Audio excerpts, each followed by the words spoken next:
Welcome to a presentation of Mountain Crest High School Sports on 107.7 KLZX and CashValleyDaily.com.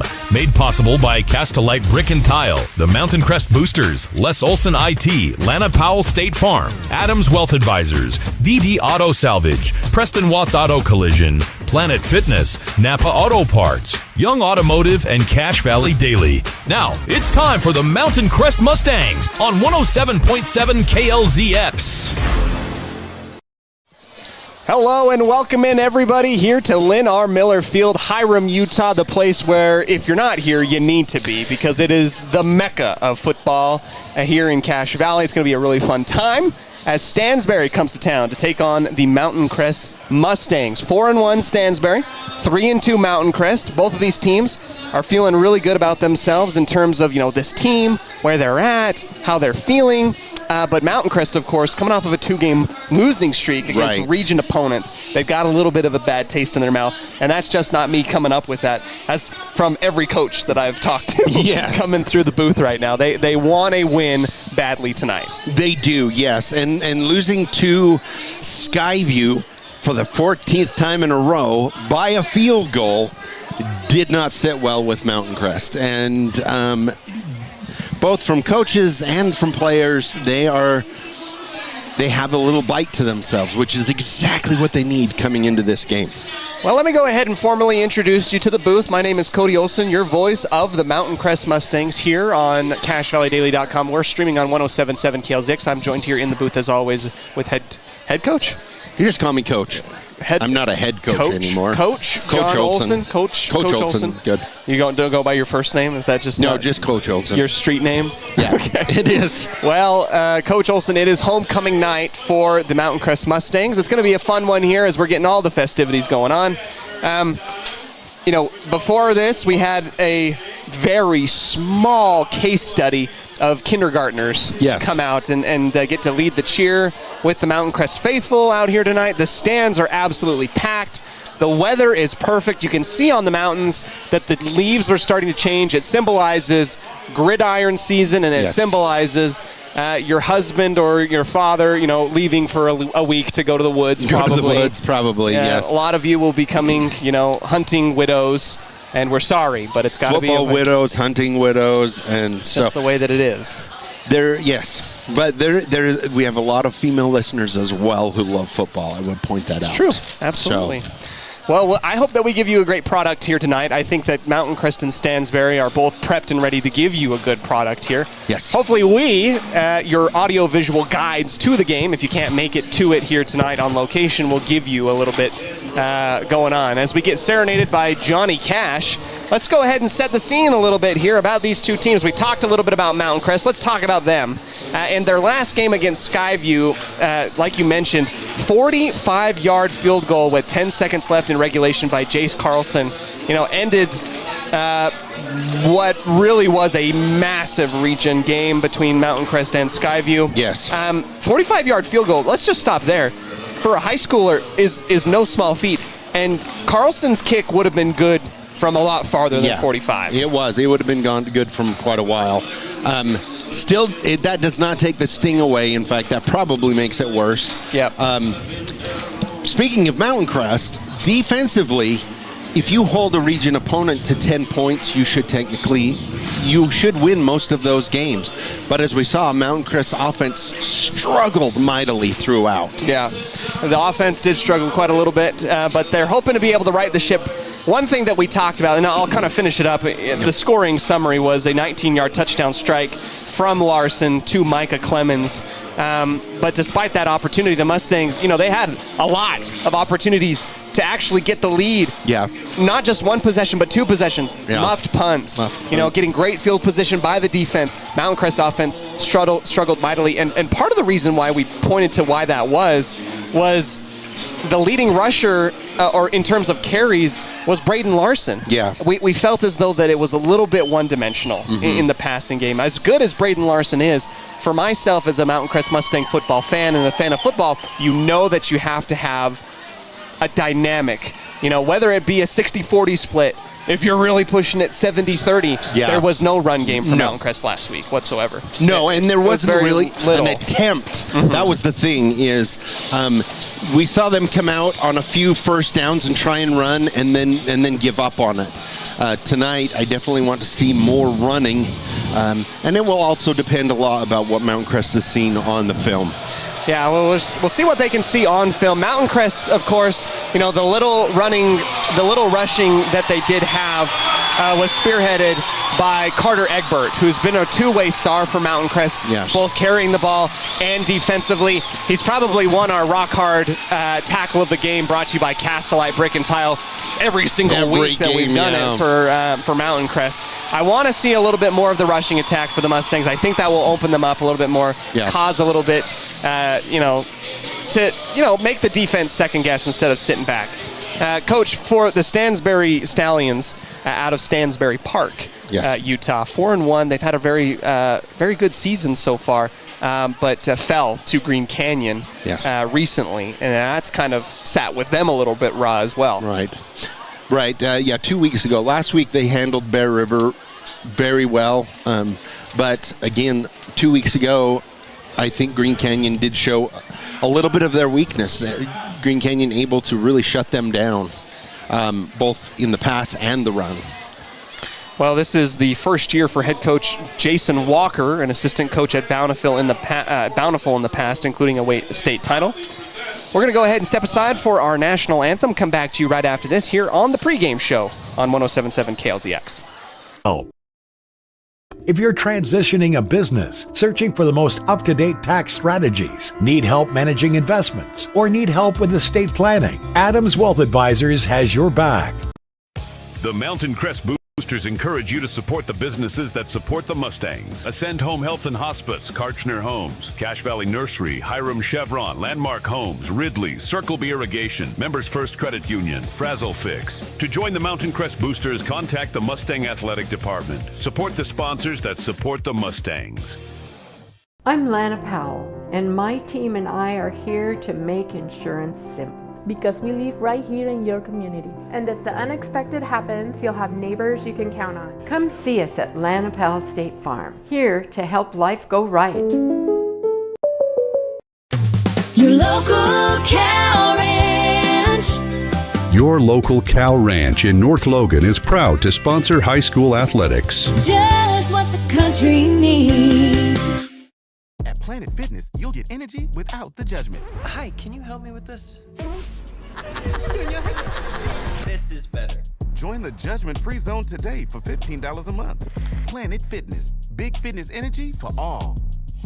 There's nothing quite like a great hometown. At the Young Automotive Group's Cache Valley dealerships, it's our privilege to call Logan home. We not only work to provide you with an exceptional customer experience, but take care of the community. We're committed to driving Logan forward. Visit Young Automotive in Logan today. DD Auto and Salvage is going to pay you the most for junk vehicles. Get rid of your junk vehicles today. Pickup is available. DD Auto and Salvage in Logan. Call 787-1204. That's 787-1204 today. See store. We welcome you back here to Lynn R. Miller Field in the broadcast booth, high above the field as we get ready for homecoming night. Mountain Crest, Stansbury, ready to take each other on in a battle on the gridiron. We're excited. This is not the first time we've had to pick up some horse poop on the field. They've done a great job of bringing in a majestic animal to come in, presenting the colors. The choir, the Mountain Crest Magic, was able to go ahead and serenade us with our national anthem here tonight. They did fantastic. We left off by talking to you a little bit about the Stansbury Stallions. First-year head coach Jason Walker, who was formerly an assistant coach at Bountiful this past 7 years, including winning a state title over a year ago. He's taking over as the head coach for the Stallions in this upcoming year. He's a graduate of Ben Lomond and Utah State University. This is his first year as head coach. That being said, last year, you can kind of throw these and put these with a grain of salt a little bit. Right. First in Region 10 with a 6-0 record, picked third behind Morgan in 3A North. So they've kind of bumped up to this region now. Yeah. And now they're kind of playing a game that is, I would say, very tough. In a region, when you're taking on all the teams from Cache Valley, there's a different level of football, and that's really coming, I truly think, unbiasedly. You look at it around the state, Cache Valley schools do football and athletics right. They really do. Mm-hmm. Yeah, and you've got Ridgeline, Skyview, Mountain Crest, Stansbury, and Green Canyon that are really, of course, you've got Ridgeline that's right up there at the echelon right now, but everybody else is really clamoring for those next couple spots. And for Mountain Crest and for Stansbury, this is a huge game. Yes. Last year, Stansbury ran the pistol offense. Coach, you've had a chance to kind of look at a little bit of film. What do you see about this Stansbury team that has brought them to a 4-1 record, and what makes them dangerous? I think it's really fascinating that how many teams are now running the pistol, and they're running the pistol as well. It is versatile in the spread, but they do run the pistol. They like to throw the ball. They have a couple really good receivers that they like to go to. Their quarterback, Brighton, I can't say that last name because Rutzel. Yep, that's going to be a fun one for me all night. That will be a fun one all night. Brighton Rutzel has 16 TDs, 4 INTs. I believe 2 or 3 of those came at Green Canyon. But he has been very solid in running that offense for them. Carter Peterson, number 24, has 323 yards. He has 6 yards per carry right now. It's a stellar yards per carry. Yeah, it is a stellar yards per carry. And then on the flip side, Mountain Crest, you have Braden Larson, who's just over 1,000 yards, 10 TDs, no INTs. But then you go to the rushing, and back to Braden Larson, who has 263 yards, I believe 30 yards more than Egbert right now. Yeah, he is the leading rusher for the Mountain Crest Mustangs, which is a good thing. It's a great thing for Braden. Yeah. But a little bit concerning for the Mountain Crest offense in whole. And he is actually getting 5 yards per carry is what his average is. Is that including the sack yardage as well? Yeah, so the sack yardage is in there as well. So that it's probably a lot more than that, other than the fact that you have to deduct for sacks and things of that nature. So Mountain Crest will receive the kick working out of the south end zone. I'm assuming that Stansbury has won the toss. We didn't get that indicator from the official, but you kind of can guess that's what it is. Your captains were Braden Larson, Carter Egbert, Cale Olson, and Santiago Huerta. On the opposite side, it was Rutzel along with his partners. Brighton Rutzel. Okay, so there you go. You got a couple of Rutzels. Yes, he has a brother that's also a wide receiver. There you go. So we got the Rutzel brothers out there for Stansbury as captains. It is homecoming night. We're getting ready to send it off here in just a minute. We are approximately 3 minutes away from kickoff time. Mountain Crest wearing the blue tops, blue bottoms with the blue helmets, the navy blue helmets. Yep. I think this is their best combo. Yeah, the blue out. As much as I like the orange. Yeah. I like it as an accent color just a little bit more. I think the navy with orange trim and white is my favorite combination that Mountain Crest has. I would agree with that 100%. And then on the flip side, you've got Stansbury in there. What blue is that? That's a sky blue almost? Or I would say, blue? I would almost say royal blue. Yeah, like that reminds me of like Air Force's blue a little bit. That really rich sky blue. Yeah, almost. And white with the classic double stripe on the helmet. Yep. Which is a very 70s look, which is very cool. Yep. I like it. It's good. But a couple things real quick while we're getting ready for the punt. Looks like they're going to set it up. Mountain Crest 3-2, 0-2 in region, averaging 34 points per game, holding their opponents to an average of 14 points a game. And on Stansbury, they are scoring 38 points per game and holding their opponents to 24 points per game. They have played each other exactly 4 times and are tied 2-2 in the record over the years. So. There it is. Stansbury has kind of been in the same boat as Mountain Crest and Ridgeline. They've kind of been teetering between that 3A and 4A. Drastically, they've jumped up despite the fact that a new school in Tooele has opened up as well. So that's really interesting. Your place kicker for Stansbury, number 29, Ethan Clegg, the senior. He's got 27 total points to his name. He's going to be sending it off, and he is a lefty for the Mountain Crest Mustangs to receive. I believe that's Micah Clemens and Cale Olson back to receive. And it will be received by the Mustangs on the right-hand side. Off to the right hand, Hashkin around the corner and then wrapped up and thrown down at about the 20-yard line is number 7, Cale Olson. And that is where the Mustangs will start off offensively.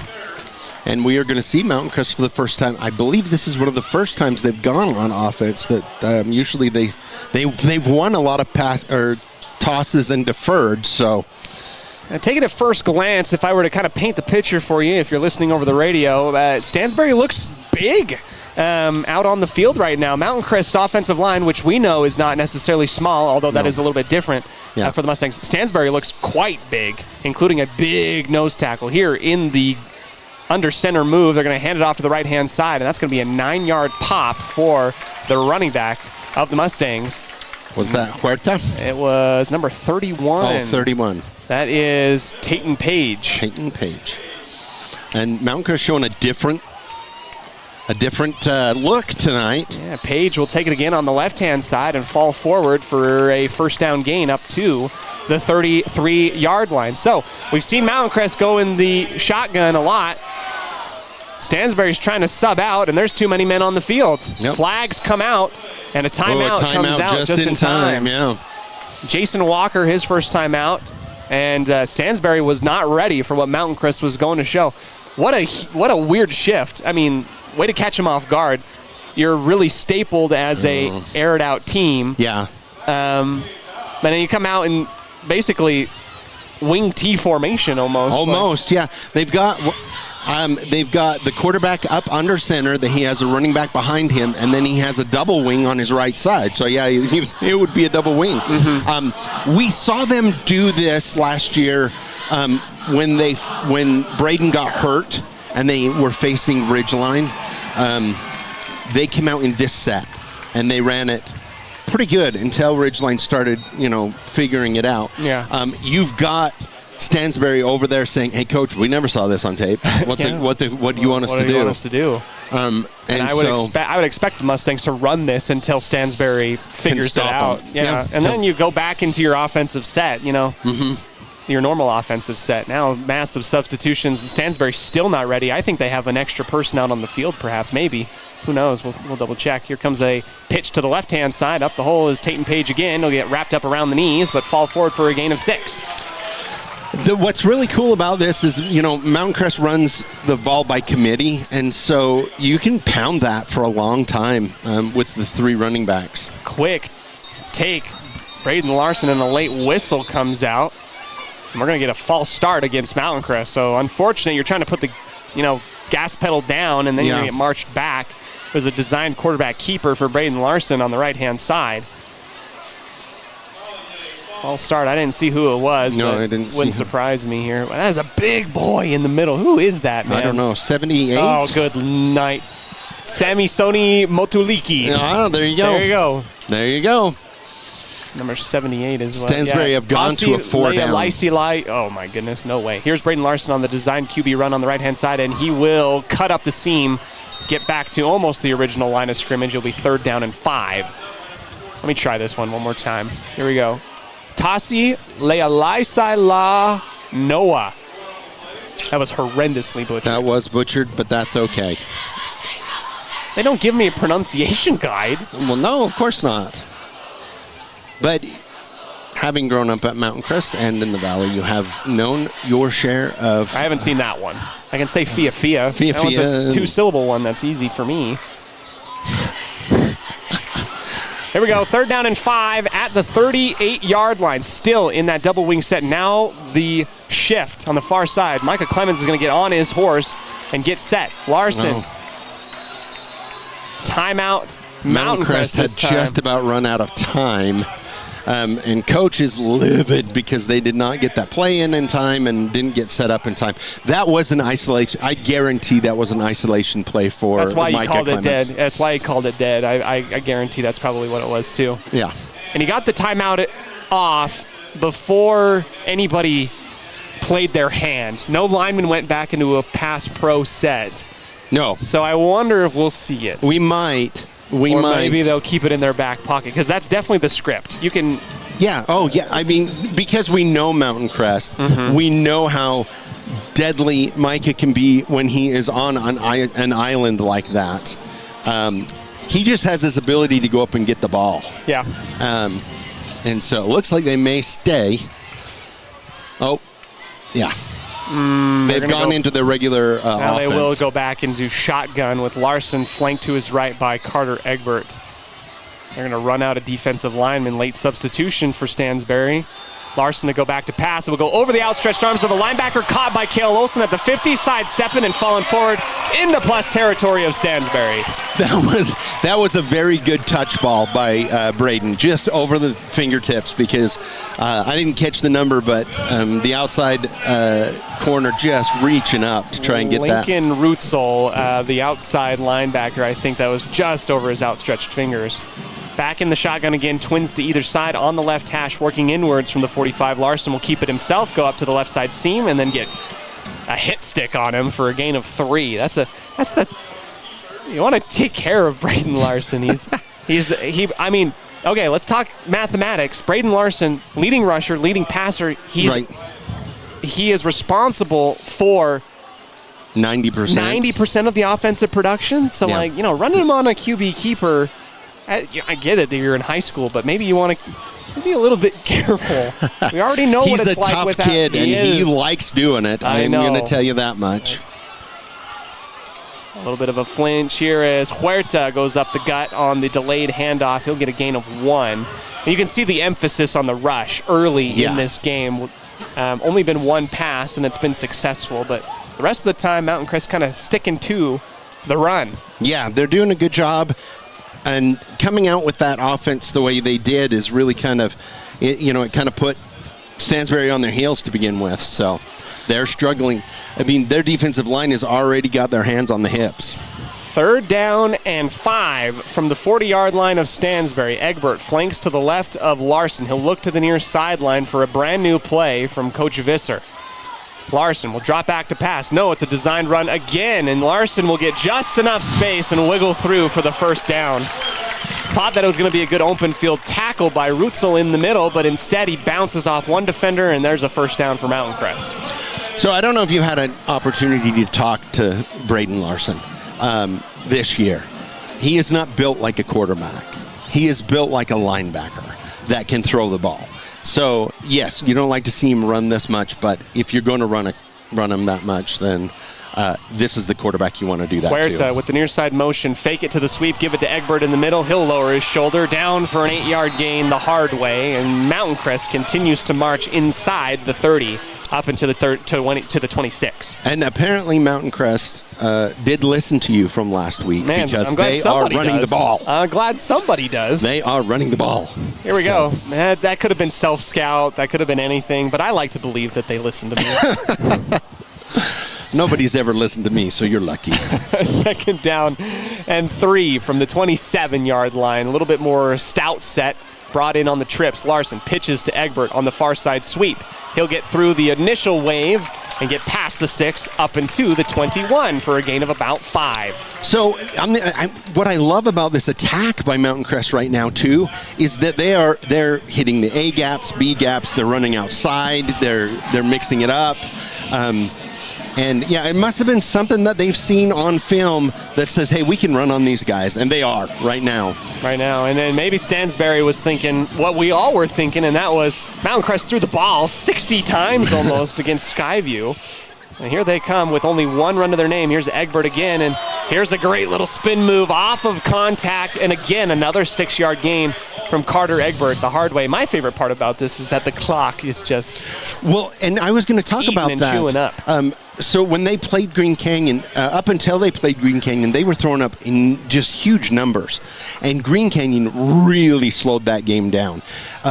In the first half, Stansbury only had the ball 3 times. So I like this too as well, that it's chewing up the clock. 6:28 left here in the first. Larson will get the snap in the shotgun, and another fake, this time to the right. Larson's got a beat to the corner. He's got 1 man to miss, and he'll be stopped short at the goal line. He's going to be down at the 1, but man, he wanted everything on that one. Yeah, he did. Yep. Just doing an amazing job of running that ball. between him and Egbert and the other running backs, they're doing a great job. And get a load of this, Coach. They're bringing in defensive lineman number 99, Neil Dewey, into the offensive huddle right now. Bringing in Dewey. They're going to punch this in. That's the thought on this. Dewey is going to line up at tight end on the left-hand side. Larson underneath. They'll give it off to Page on the right, and he'll get a little shove from the behind. And he got in, but no signal yet. Waiting. Touchdown. Mountain Crest. Mustangs strike first on homecoming night. They get in on a score from Tayton Page. Fireworks go off as the crowd likes it. First quarter, 5:46, 1 yard touchdown run by Page. And Dewey came off the field pumped. He was so excited to be a part of that. Here's Lishman for the PAT. Snap is down, kick is blocked right in the middle, and that was a great penetration, getting his arm right in the area. Number 1, Cole Tincher, the senior, he came right in the middle in terms of penetration. Stops at 6 for Mountain Crest. Coach, I liked that series for a number of reasons, but number 1, it makes it feel like I am listened to. And they ran the ball a little bit more. And they did it effectively. And they did, yeah. Perhaps maybe last week, Mountain Crest ran the ball and they got stuffed, for 2 yards against Skyview, and then they got a little bit timid and they didn't want to go back to it. This time, they kept with it and they kept on rolling in an awesome offensive set, double wing. They marched the field it was an 80-yard drive, capped off with a 1-yard touchdown dive by Tayton Page. Yeah, they did a really good job, and like you said, they ran the ball the entire time. So 1 pass in that entire series. I'm excited now to see Mountain Crest defense come out and see how they match up versus Stansbury's. Stansbury's offense is really good. They were very good last year as well. Defensively for Stansbury, I think they ranked 3rd in 3A, just behind Morgan and one other team, only allowing 17 points per game. Our good friend at Richfield, the coach at Richfield, he was the other one. There you go. This kick will get punched through the end zone, something that Lishman is able to do, but not so much the Bears kicker when they played, what was it, last week? Yeah, they played, Stansbury played Bear River last week. Oh, I was talking about an NFL kicker.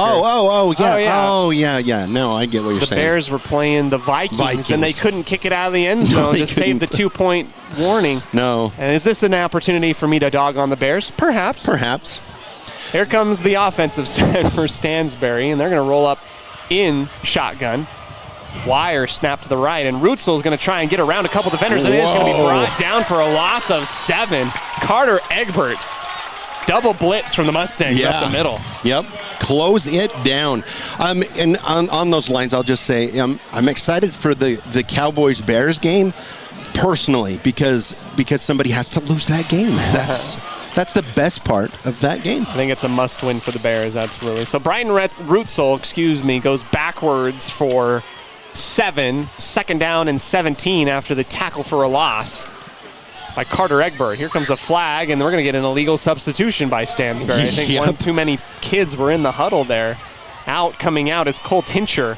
And Stansbury's had a little bit of issues with their substitutions early on. They're going to wave it off. They're going to claim the coach got a timeout before, but I honestly don't think he did, but it's all right. Well, that's still 2 timeouts that have already been burnt here, and there's 5:09 left here in the first quarter. Yeah. Let's go ahead. Let's take the quick breather. Come back to you right after this, and a word from our sponsors here on 107.7 KLZX and the CashValleyDaily.com.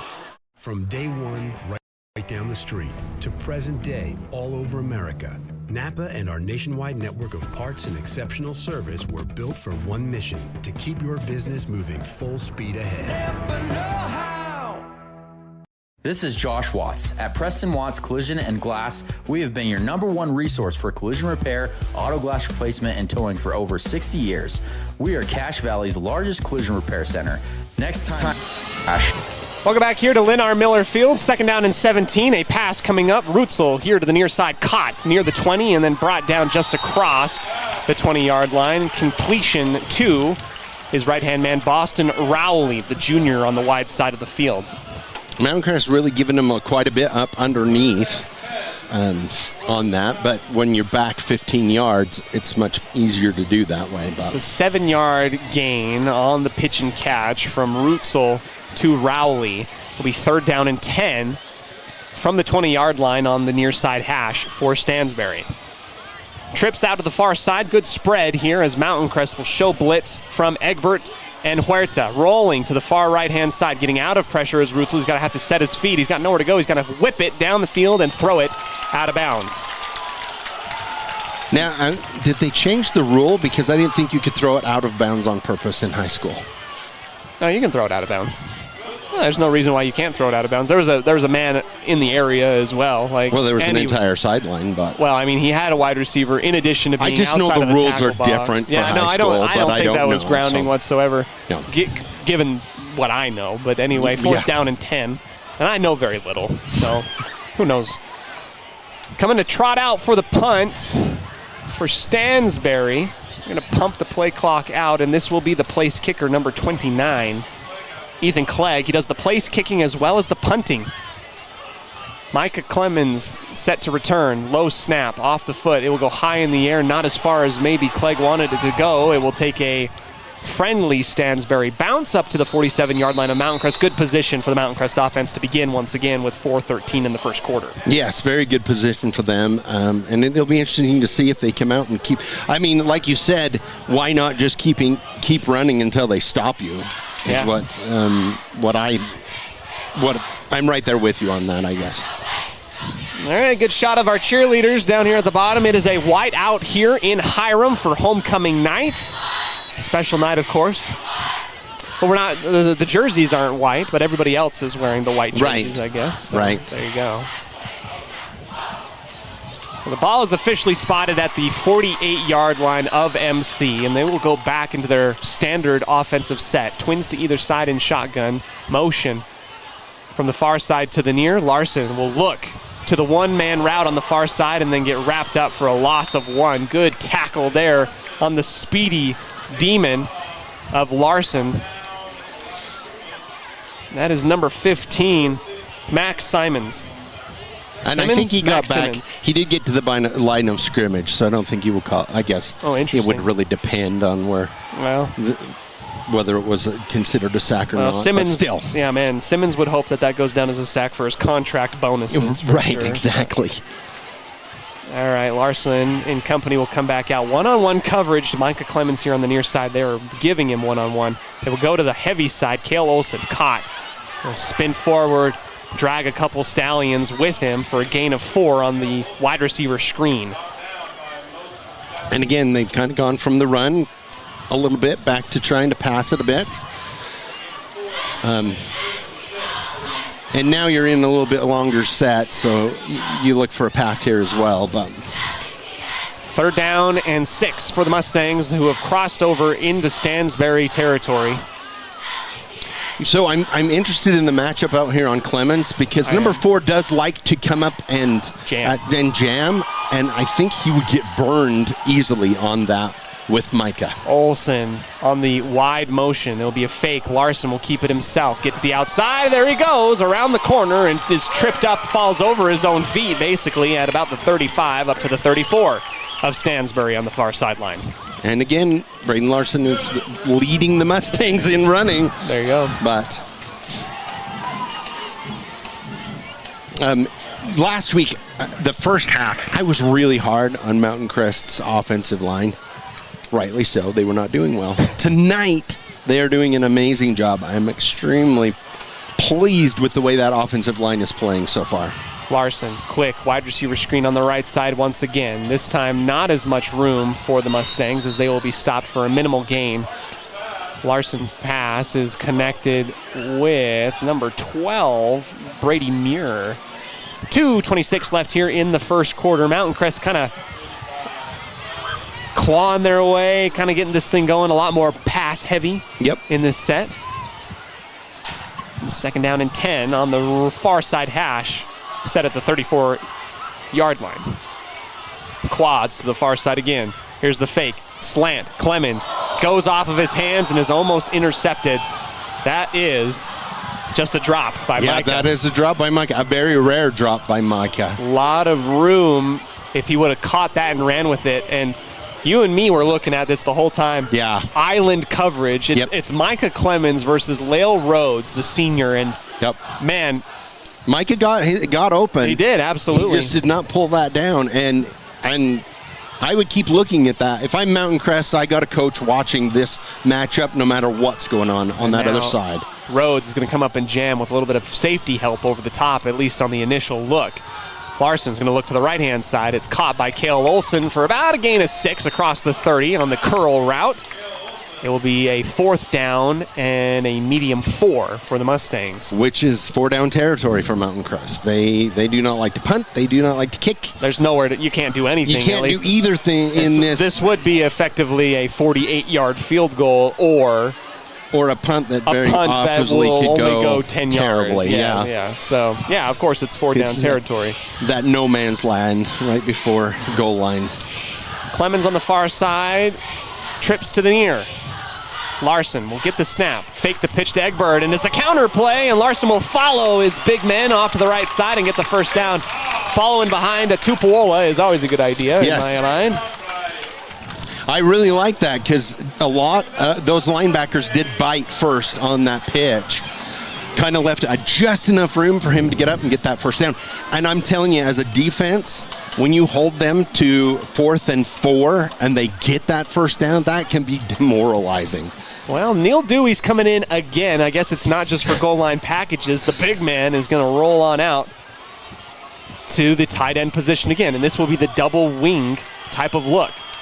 Larson, handoff to Taden Page, has a little bit of space off the left side. Good read by the running back as he bounces off the initial contact and gets a gain of a modest 4, working the left side. Yes, and you can, first down and you get 4, you will take that every time as a coach.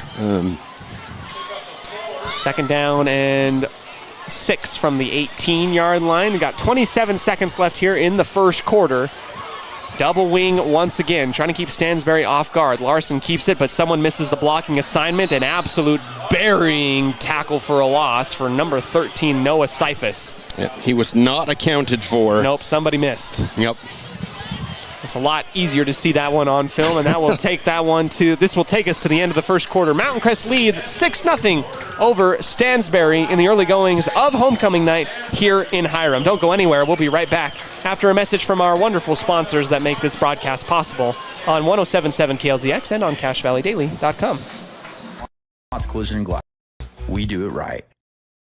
Searching for copiers and print? Les Olson IT has what you need.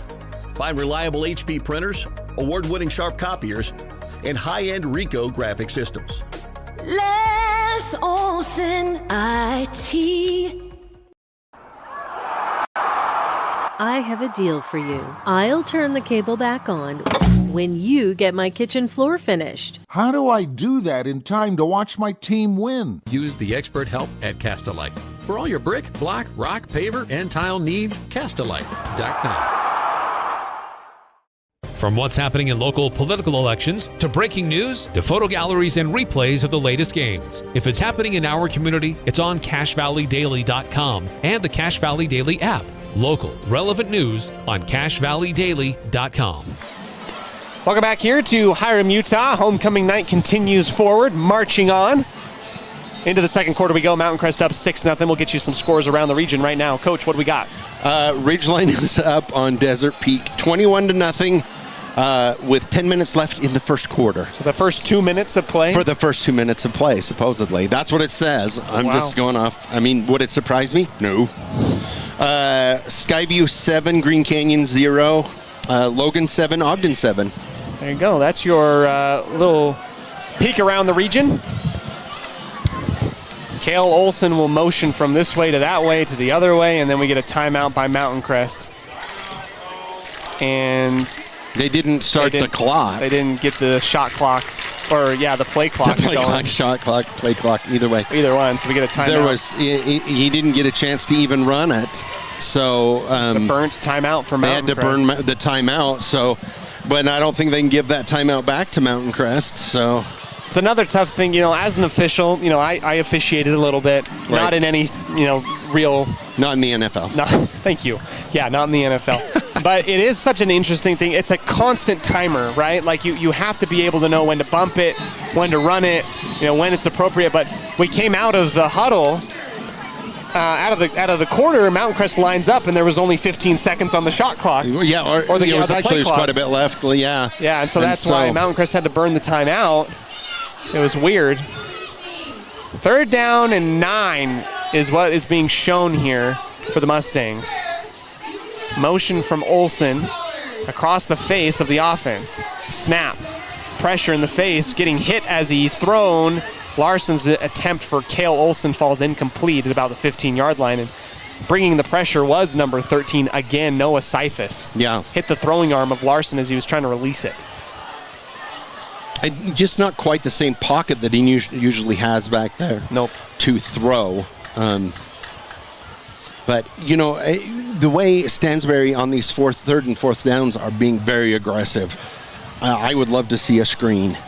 You might be like, a screen with 9 yards? Have we seen a normal screen from Mountain Crest? We've seen wide receiver screens. Here's Larson rolling out to his right. He's got more time. He's going to square his feet, go to the corner of the end zone. Nope. Overthrown. Just out of the outstretched arms. That was 4th down and a turnover on downs, looking for McCray Crofts in the southwest corner of the end zone. Incomplete. Not as good on that drive. Again, not consistent with the run, but that's okay. They move the ball, and you can definitely rely on your defense to come out. And that's the one thing that Mountain Crest can do is rely on their defense. They had stopped Skyview 2 or 3 times in the red zone with no points. Yep. The defense did. Well, so Stansbury comes out in trips formation. Pistol look as a Rutzel will come to the right-hand side. Wide receiver screen. They're going to get it into the arms of the... Ooh. And we get a late flag here, and... it's either got to be... It's got to be a face mask. It's got to be a face mask or a personal. He didn't go out of bounds, but his helmet came off. So there is going to be a flag on Mountain Crest, but what it will be, I'm not sure. Lael Rhodes' helmet comes flying off before he steps out of bounds, and it will be a face mask penalty against MC. Yeah. And his helmet came flying off. His helmet came off. His hand was in that area, so you got to call that. And that will be what is effectively a 15-yard penalty from the spot of the foul. It will be Stansbury's first down as well in the game. That's right. Clock will run up to the 37-yard line of Stansbury. They're going to have to hustle in with their play clock running at 14, 13, 12. Rutzel will get to the line. Got to be somewhat quick. 4 seconds on the play clock. 2, 1, and he is out of time. Delay of game. And they've been very quick. And now Coach Walker says, hey, you got to bump it for us too. And I think he actually has a point. I think they started it with 15 or something on there, and these play clocks are getting terribly. They didn't start it, but they I don't know when. I wasn't paying attention. It was pretty low. But he wasn't paying attention. Yeah, so they are going to give him the delay of game. So back and forth we go. Right. Both teams right now have an argument about a screw up with the clock. Yeah. There we go. Rutzel will send a man out in motion. Empty set. Give it to the wide out. Wide open, and there he goes with a full head of steam. He'll pick up about 9 on the play. And if Stansbury was watching film, that was the play that Skyview did effectively. Wow. Messing things up. Effectively versus Mountain Crest. Carter Peterson on the bubble pass. Here they are again, 2nd down and 6. Rutzel trying to get the hard count to get Mountain Crest to jump. It's not going to work. He'll reset the clock and reset the play with 15 left. Trips to the near side, and it will be a handoff to Carter up the middle. A gain of nothing on that one. Yep. Right up the middle, and Mountain Crest defensive line was disciplined to not jump and ready for the run right at the teeth. of the defense. And Mount Crest doing a good job of, they haven't run a lot, but they have done a good job so far of stopping the run. The biggest thing, again, is how do they attack that bubble screen because you've got your safeties and your corners playing off Mountain Crest. Yes. Makes it hard to defend that bubble. Yes. Rutzel again will get the snap. Look to his right, gets pressure, and gets out of the outstretched arms of Egbert. A flag comes in as Rutzel goes down the sideline. He's got some wheels on him. Yeah, he's got some wheels. It will be coming back, though. All the way up until the 44, but we do have Laundry near the line of scrimmage. That is in the area of a hold.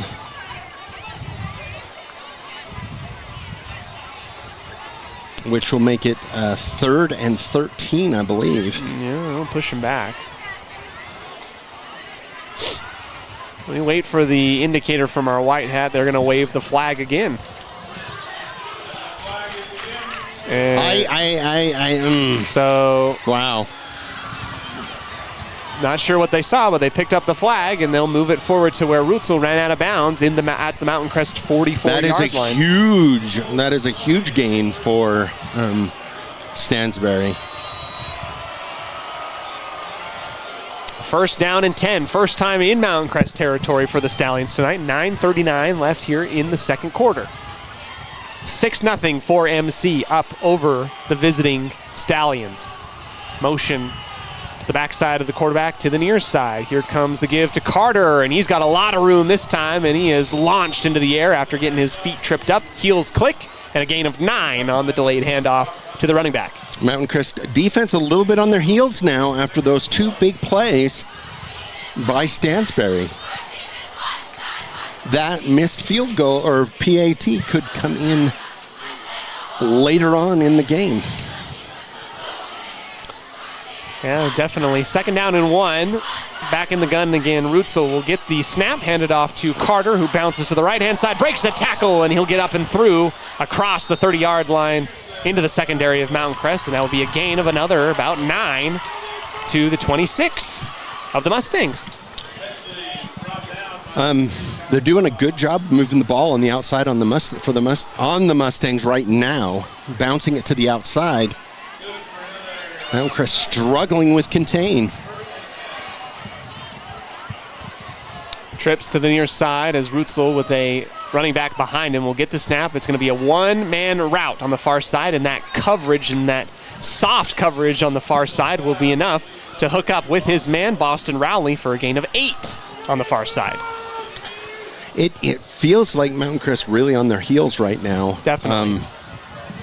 Mountain Crest had Stansbury on their heels on the opening drive, but this time now with the aid of a couple big bursts from Carter and Rutzel, Stansbury Stallions are officially now in the red zone, trying to knock on the door and possibly take the lead depending on how things go here. Motion from the big man off to the far side, dropping back, and this will be an out route. Flag comes out, and Tatum Page didn't need to grab. He but grabbed. He did, and it will be a defensive pass interference penalty.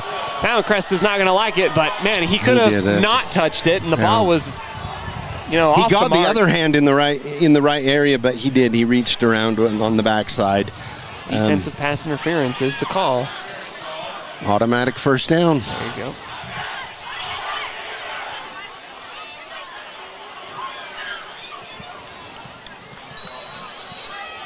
And so that will be, I believe, half the distance to the goal.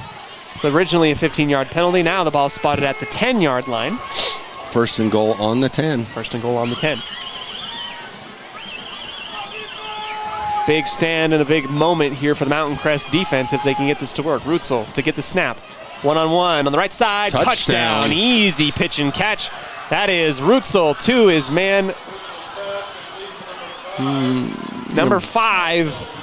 Lincoln Rutzel, so there you go. Family ties right there. Touchdown, Stansbury. What did you see on that one, Coach?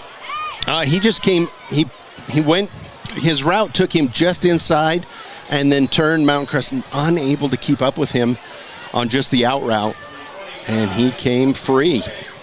Good catch just before he went out of bounds. So PAT coming up. Clegg Lefty up, and that one goes through. Good. I think it was tipped, but it still goes in. So Stansbury gets the lead 7-6 off the 10-yard touchdown pass from Rutzel to Rutzel. And there you go. That's what you got. We'll take the break, come back to you right after this here on 107.7 KLZX. They believe that successful wealth management is all about planning. Adams Wealth Advisors is here to help. If you're transitioning a business, searching for the most up-to-date tax strategies, need help managing investments, or need help with estate planning, Adams Wealth Advisors has your back.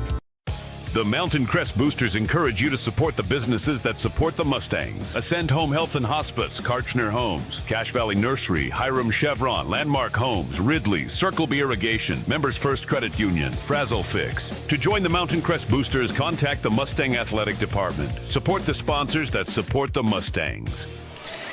10-yard touchdown pass from Brighton Rutzel to number 5 Lincoln Rutzel, the junior. And Stansbury goes up 7-6 over the Mustangs. Here comes the Mustangs off of Micah Clemens' return, and he comes right through the block of Cale Olson. That is a brought down for a substantial loss. Number 41, Thomas Staton, looks like, or number 49, excuse me, Benjamin Joyce, the junior. Mountain Crest has lost their fire that they had in that first quarter. Bit. It kind of seems like the mojo was missing. They have got to get this pumped back up, offense and defense. Larson will come back into the shotgun set again. They drove the length of the field, but was not able to score in the red zone last time up. And there will be a fake and the near side curl. Kai Passy, for a gain of about 7 on the tight end curl. And he was not silent, but fairly quiet in that Skyview game. First couple of games, he was an intricate part to that passing game. 7:26 left here in the second quarter. Stansbury up by 1, 7-6. Mountain Crest with the ball, facing a 2nd down and 2 on the near side hash. Larson will hand off to Egbert. He'll bully his way forward, just enough for a gain to up to the 25 for a first down. And Coach, we were talking a little bit about it, first drive, run, pass, run. And you're able to get that thing in there. And then the second series was almost like a complete flip of the coin. Still was able to move the ball, but you just kind of felt like you were missing the message. Yeah. Right? Like when you pass the ball, it's a little bit more finesse. And, heaven knows that I love passing the football in the game of football. But, man, it just felt like the run was doing a little bit more for you here. It was. Blitz shown by Stansbury. Here's a little pop pass, and Carter Egbert gets around one tackle, and he's going to get up to the line of scrimmage, and he makes the most out of what was really nothing on that for a gain of 2. Yeah, I really loved that run game in that first quarter. We talked about a little bit the fact that when you're doing that and you're moving the ball, why change it until they can stop you? If it's not broke, don't fix it.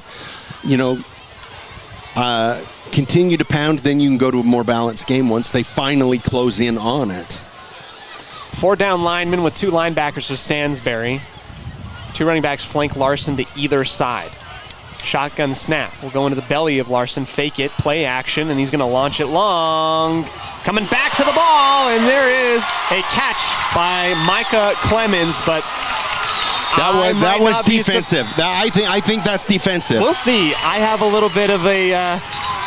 I think we might be having this thing come back. I don't think so. I think it was defensive. There was a lot of hand fighting, but the push off was from the defense. So defensive. Well, that's a pass interference defense. So there you go. I'll eat my words. I thought possibly it could come back. They're going to decline the penalty, and it will be a first down for the Mustang. Yeah. I saw the hand fighting that you were seeing, but I saw the most egregious one by Micah on that Not the call that they give, and there we go. A big bomb. It was a ball that Micah had to fight for. I'm going to say that. It wasn't in an area that was just for Micah. It was for whoever gets there. Larson put that in, that is the epitome of flip Micah down there somewhere. Let's just throw the ball. And then Micah comes up with it. First down and 10 up to the 36-yard line. There's the run, and Huerta gets up and through to the second level. A stiff arm and a little bit more just inside the 25 up into the 23. It was interesting. I think it was a linebacker from Stansbury came free through there and just stopped. There you go. And we get a free play, and they're going to call it dead. Why? Substitution was not off the field for Stansbury, and we had multiple officials looking at it. So it's got to be against Stansbury then. That's what I would assume it would be, but we'll see what the white hat says. Yep. Offsides. Or it could have been too many men on the field. Too many men on the field. That right there, and I don't want to harp on it, but that was the exact same thing that happened last week. The Skyview game. Didn't get called. Yep. And it just so happened the ball goes over the head of Larson. Mountain Crest was at the 2-yard line. 2-yard line, yep. Where a game where those points were premium, that could have been the difference in the game. Here's Larson again. They'll hand off to Carter Egbert again, and he'll bounce off like a bowling ball for a gain of 13, 14. And you better run this ball in. If you try now they're running the ball again, and they're doing a good job. Olsen in the motion again. Larson will take it, following a couple different blockers. He had 3 men in the area, and he gets suplexed down to the 2.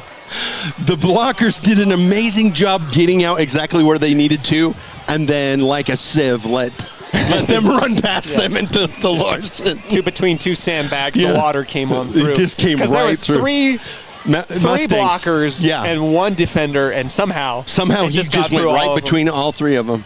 That was your guy, right? No, that was your guy, right? That was my guy. Second down and goal from the 2-yard line. You might be getting a heavy dose of Carter Egbert on this one, who's kind of doubled over, a little bit tired, and they're going to give it to Larson instead, and he'll get stopped at the 1. Diving forward.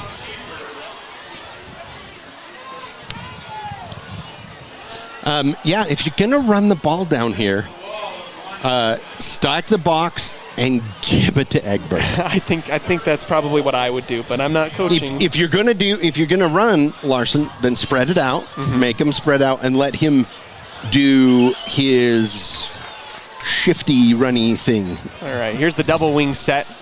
Larson, handoff. And the second effort up and in. Yes, touchdown, Mountain Crest. I didn't see who got the ball there. I didn't either. Nope. Tayton Page, I believe, is who it was. They're going to go for 2. All right.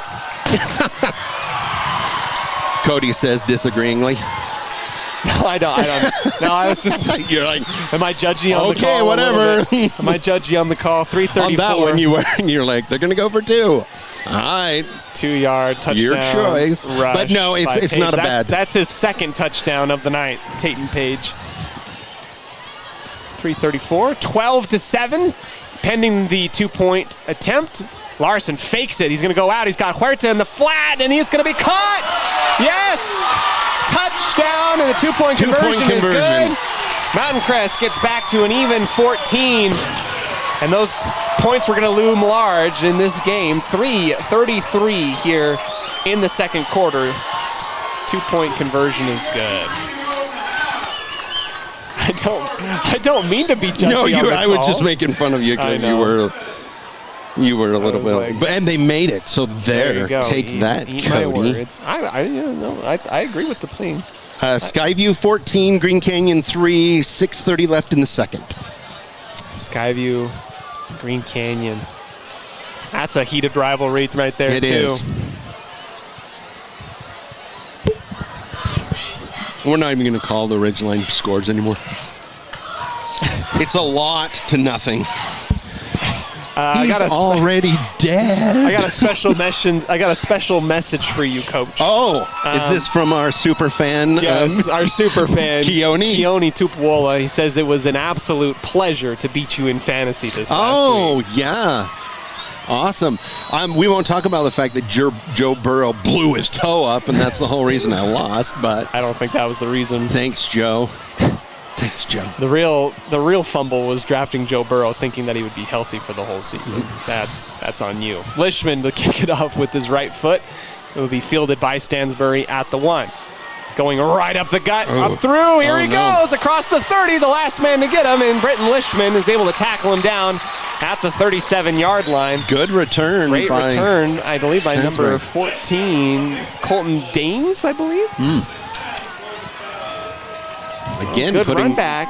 Stansbury is kind of winning the special teams battle. Right now they are, yeah, for sure. I would like to see Mountain Crest defense come out and be aggressive the way they were in that first set. And don't let Stansbury get their feet underneath them again. All right, Stansbury's come out. Last time, like you mentioned, it was a good little back and forth battle. Stansbury getting the win on that one. Motion across the face. Bubble screen. Possible bubble. No, they're going to hand it off to Carter on the right side. He'll get out of a shoestring tackle by Carter Egbert, and he'll get about 7. Again, on that outside, Mountain Crest struggling to seal on that outside and get in. Let me tell you a little bit about the running back for Stansbury. I love the way he plays. Let me channel my inner Chris Collinsworth. Okay. Oh, I just love the way that he now we've lost all our fans. No, Carter Peterson averaging 6 yards a carry. Kid, they need to feed this kid more. Here they are. They play action fake, running around. Huerta trying to bring down Rutzel, and he's going to throw this one out of bounds. I don't think that there's. I think you can throw it out. I'm going to have to look it up because I Let me try that one more time. Sorry. Now here's a guy, Carter Peterson, that can average 6 yards a carry. Oh, I bumped that. I'm sorry. No, you didn't. No, you didn't. I'm just kidding. Chris Collinsworth is dead on, and that's the problem. Is there another play announcer out there that's more hated than Chris Collinsworth? Yes. Yes, it's Tony Romo. Yeah. I can do Tony Romo, too, if you want. It's 3rd down and 2 from the 45-yard line. They're going to kick me off the air. No, they're not. Oh, yeah, they will. Trips on the far side.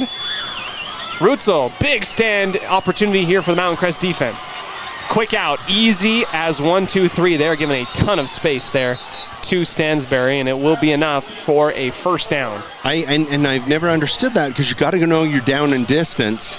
I think Mountain Crest don't want to crowd them, but you can't be back further than that first down. Mountain Crest, I think, is doing the classic bend, don't break type of thing, but the umbrella coverage that they show is, you're 100% right. You're taking a look out of the field right now. These kids are going to line up from the line of scrimmage. Yeah. The corners are off by about 8 yards. Yeah. And it opens up a lot of quick outs and quick bubbles. Here's Rutzel on the left-hand side. He gets around the defensive end, and he's going to be pushed out of bounds. Great block by number 77. Give him his flowers. That was Gunnar Leslie. And number 4 on the outside here, too, did a great job on the corner. Lael Rhodes. Yep. Let me get you a roster so you can say names. I can't say names. I can't say names. I should probably pull a roster. But then by the time I look it up, we're like 2 plays down, and you're like, oh, you're so slow. 2:31 in the second quarter. There's your homework. You can get better. Okay. Trips on the far side. Rutzel will roll to his right. Pressure right in his face by Huerta. The throwback pass caught by Carter, and a little bit of a block in the back. There was a bad block in the back. There you go, inside the 15. And how did they miss that? It was right in front of the ref. Man, tough break there from the Mustangs. A huge gain for Stansbury. You saw what I saw, and it was a little bit blatant. There was a blatant block in the back they got away with. Yeah. Stops the clock as they run out of bounds. Good pitch and catch. That's a wonderful roll to one side and a throwback toss. Yep. And you get Carter out in space. He's shifty. Mm-hmm. Well, it's easy to break out when you get a block in the back like that, too. That doesn't hurt your running abilities. Absolutely not. Rutzel in the pistol with trips to the far side. A little bit of a pressure look, and they'll give it off to Carter. And this time, nowhere to go, is just swallowed up by Puma Huerta, and he's going to pick up Carter. Gain of none. Yep, good stop by Puma. And again, Mountain Crest last week, Skyview didn't have as much problem from the 50 down to about the 15, and then Mountain Crest hardened up and stopped them a lot. This last time, though, unable to stop Stansbury in the last drive. 2nd down and 10 at the 15-yard line for Stansbury. Same formation as the shotgun snap will go to the left. He'll be tipped up in the air and almost intercepted. Diving for it was Carter Egbert. It was a tip drill. And it was just out of the outstretched arms of the prospective All-State linebacker, Carter Egbert. Yep, big chance there. I think Neil Dewey got his arm up in the air or something like that and batted the pass up. 3rd down and 10 with 1:37 remaining. If you're Stansbury, you'd love to milk off the rest of the clock and go into halftime 14-14. It's been a back and forth battle. It really for both has. Of these teams. They've done good things and on both sides of the ball. Motion from Rhodes. They're going to pitch it left, fake the option and the reverse, and it's not going to fool Mountain Crest. Up in the area and bringing him down for a loss of about 3. I think the reverse was open. Yeah, the reverse was open, but Mountain Crest didn't bite on it. Nope. Mountain Crest got to stay home, too, in case they do decide to go with that reverse. So 4th down and 13 at about the 18-yard line. And they're going to try for a field goal here. This would be a 35-yarder. Yeah, 35-yard field goal for Clegg, excuse me. The lefty, Ethan Clegg. He's got 2 field goal makes to his name this season. Here he goes, and it's blocked. Ball is up in the air, and there goes the Stallions, and luckily they're able to go ahead and tackle him. Mountain Crest defensive line, and penetration holds. The kick is blocked, and now you've got 43 seconds if you're the Mustangs at your own 18. A good defensive stop by Mountain Crest. Again, one of those things where the offense moved the ball, but they stiffened up inside the 15, able to get that stop. I think what it is with Mountain Crest on this is once you have the end zone behind you, you're not so worried about the deep ball. Yeah, and your corners are playing up tighter. Oh yeah, and you're helping condensed. out a lot. Absolutely condensed. Here comes 43 seconds on the clock. Rolling to the right is Larson. He's going to come looking back, and he's got a ton of space going out. Here comes Braden Larson up to the 40, cross midfield. He's going to outrun a couple different defenders. Wow. Everybody goes one way. Larson looks back and says, there's a 8-lane highway for me to go the opposite, and he'll pick up a monumentous amount of yardage up to about the 40-yard line of Stansbury. That was a lot. A 50-yarder? Yeah. 50 yards, yeah. That'll help your averages. There you go. Larson will look to pass. Out route caught by Micah Clemens, and he's going to stay inbounds. Flag will come out, and it will be possibly a late hit against Stansbury. Stops the clock. And that would march him another 15. Mountain Crest has 1 timeout remaining. They've waved off an awful lot of flags on Stansbury, though, but we'll see. They're marching it off already. Yeah, they're gonna give it to him. Looks like it's going to be a personal foul. Late hit. And if you're Stansbury, you didn't need to do that on top of everything else. Nope. So. High red zone for the Mustangs, and in the span of about 15 seconds, 20 seconds, Mountain Crest has gone from 120 to the other. Yep.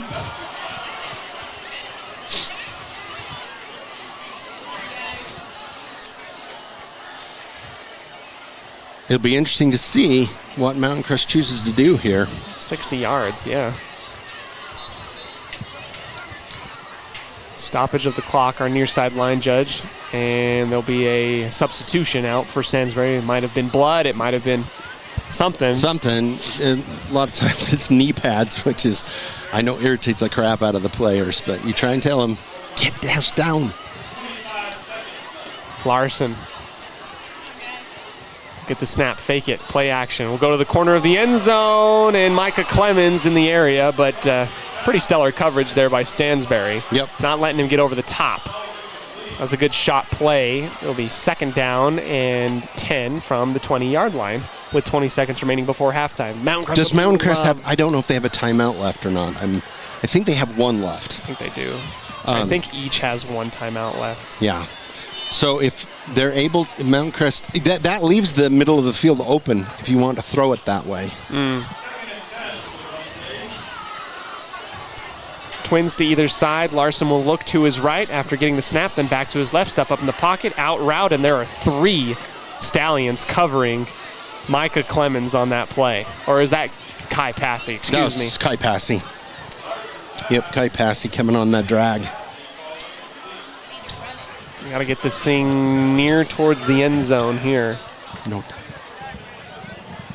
Yeah. 3rd down and 10. Timeouts remaining, 2 for Mountain Crest. Maybe 2.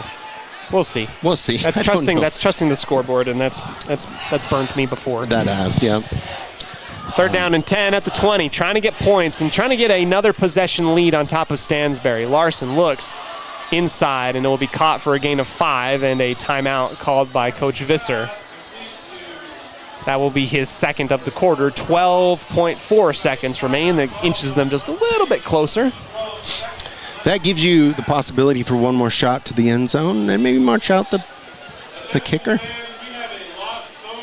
I think I would march out. I would let Brenton Lishman do this. He hit a field goal around this point at Ridgeline. That's his only field goal make of the season. Right. But, man, you're really going for possession. You're going for possession lead. Yeah, 7 is more than 3, but if you can get 10, it still causes 2 points. Or 2 scores. Yeah, 2 possessions. 2 scores. I would bring out the kicker, but I'm not Coach Visser. Well, no, but what I'm saying is with 12 seconds, that gives you one more shot for the end zone, especially if you have one more timeout in your pocket. It's possible, but it's 4th down. Oh, that's true. I forgot that part. They are going to bring out the kicker. I think this is the right move. Yeah, I think this is the right move, too. I forgot it was 4th down. Lishman to put this one through the uprights. This will be a 31-yard field goal for Lishman.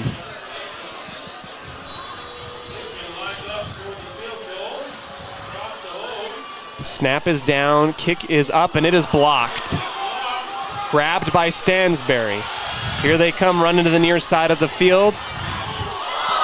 And he'll just kind of walk out of bounds with 1.5 seconds remaining. So back-to-back blocks in the red zone. Back-to-back blocks in the red zone. I just thought that I still think that's the right decision. I think you go for it too. The one thing that concerns me is that's the second you had a PAT by Stansbury that was blocked, and a 3-point try that was blocked. 3-point. It's called the field goal. Yeah, I know. Thanks. My goodness. You're struggling tonight. It's all right. It's all right. 1.5 seconds. I don't know if you are going to do anything here. I think you might just take a knee or run it up the middle. And I think you're asking for trouble if you do anything other than take a knee here, but maybe you do one play. I don't know. If you're Mountain Crest, you're way back on your safeties. Yeah, you're playing prevent. So Tatum Page, Brady Muir, and Owen Isom are in the far back end, and they will just hand it off to Carter, who gets brought down for a gain of 5 by the Mountain Crest defense in Santiago Huerta. So the Mustangs go into the half up 14-7. Back-to-back blocks by either team reject points, and that is what we will go with moving into the half. So don't go anywhere. Keep with us as it is a special edition of Mountain Crest football here tonight. It's homecoming, so we will have a little bit more prolonged halftime show. We'll bring you back in, and we'll talk a little bit about the game. We'll tell you a little bit about what's going on. We'll hopefully put the camera out there and see what's happening, if we can get royalty and whatnot. But other than that, don't go anywhere. We will let you go and get a little bit of a break. Yep, right? We'll be right back. We'll be right back on 107.7 KLZX and then video streaming on CashValleyDaily.com. My team and I are here to make insurance simple. Because we live right here in your community. And if the unexpected happens, you'll have neighbors you can count on. Come see us at Lanapal State Farm, here to help life go right. Your local cow ranch. Your local cow ranch in North Logan is proud to sponsor high school athletics. Just what the country needs. At Planet Fitness, you'll get energy without the judgment. Hi, can you help me with this? This is better. Join the judgment-free zone today for $15 a month. Planet Fitness, big fitness energy for all. There's nothing quite like a great hometown. At the Young Automotive Group's Cache Valley dealerships, it's our privilege to call Logan home. We not only work to provide you with an exceptional customer experience, but take care of the community. We're committed to driving Logan forward. Visit Young Automotive in Logan today. DD Auto and Salvage is going to pay you the most for junk vehicles. Get rid of your junk vehicles today. Pickup is available. DD Auto and Salvage in Logan. Call 787-1204. That's 787-1204 today. See store for details. From day one, right down the street, to present day, all over America, Napa and our nationwide network of parts and exceptional service were built for one mission: to keep your business moving full speed ahead. This is Josh Watts. At Preston Watts Collision and Glass, we have been your #1 resource for collision repair, auto glass replacement, and towing for over 60 years. We are Cache Valley's largest collision repair center. Next time you crash, call Preston Watts Collision and Glass. We do it right. Searching for copiers and printers? Les Olson IT has what you need. Find reliable HP printers, award-winning sharp copiers, and high-end Ricoh graphic systems. Les Olson IT. I have a deal for you. I'll turn the cable back on when you get my kitchen floor finished. How do I do that in time to watch my team win? Use the expert help at Castelite. For all your brick, block, rock, paver, and tile needs, Castelite.com. From what's happening in local political elections, to breaking news, to photo galleries and replays of the latest games. If it's happening in our community, it's on CacheValleyDaily.com and the Cache Valley Daily app. Local, relevant news on CacheValleyDaily.com.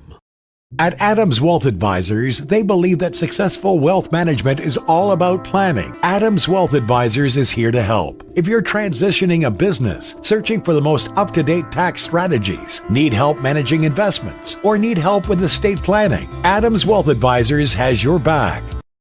The Mountain Crest Boosters encourage you to support the businesses that support the Mustangs. Ascend Home Health and Hospice, Karchner Homes, Cache Valley Nursery, Hiram Chevron, Landmark Homes, Ridley, Circle B Irrigation, Members First Credit Union, Frazzle Fix. To join the Mountain Crest Boosters, contact the Mustang Athletic Department. Support the sponsors that support the Mustangs.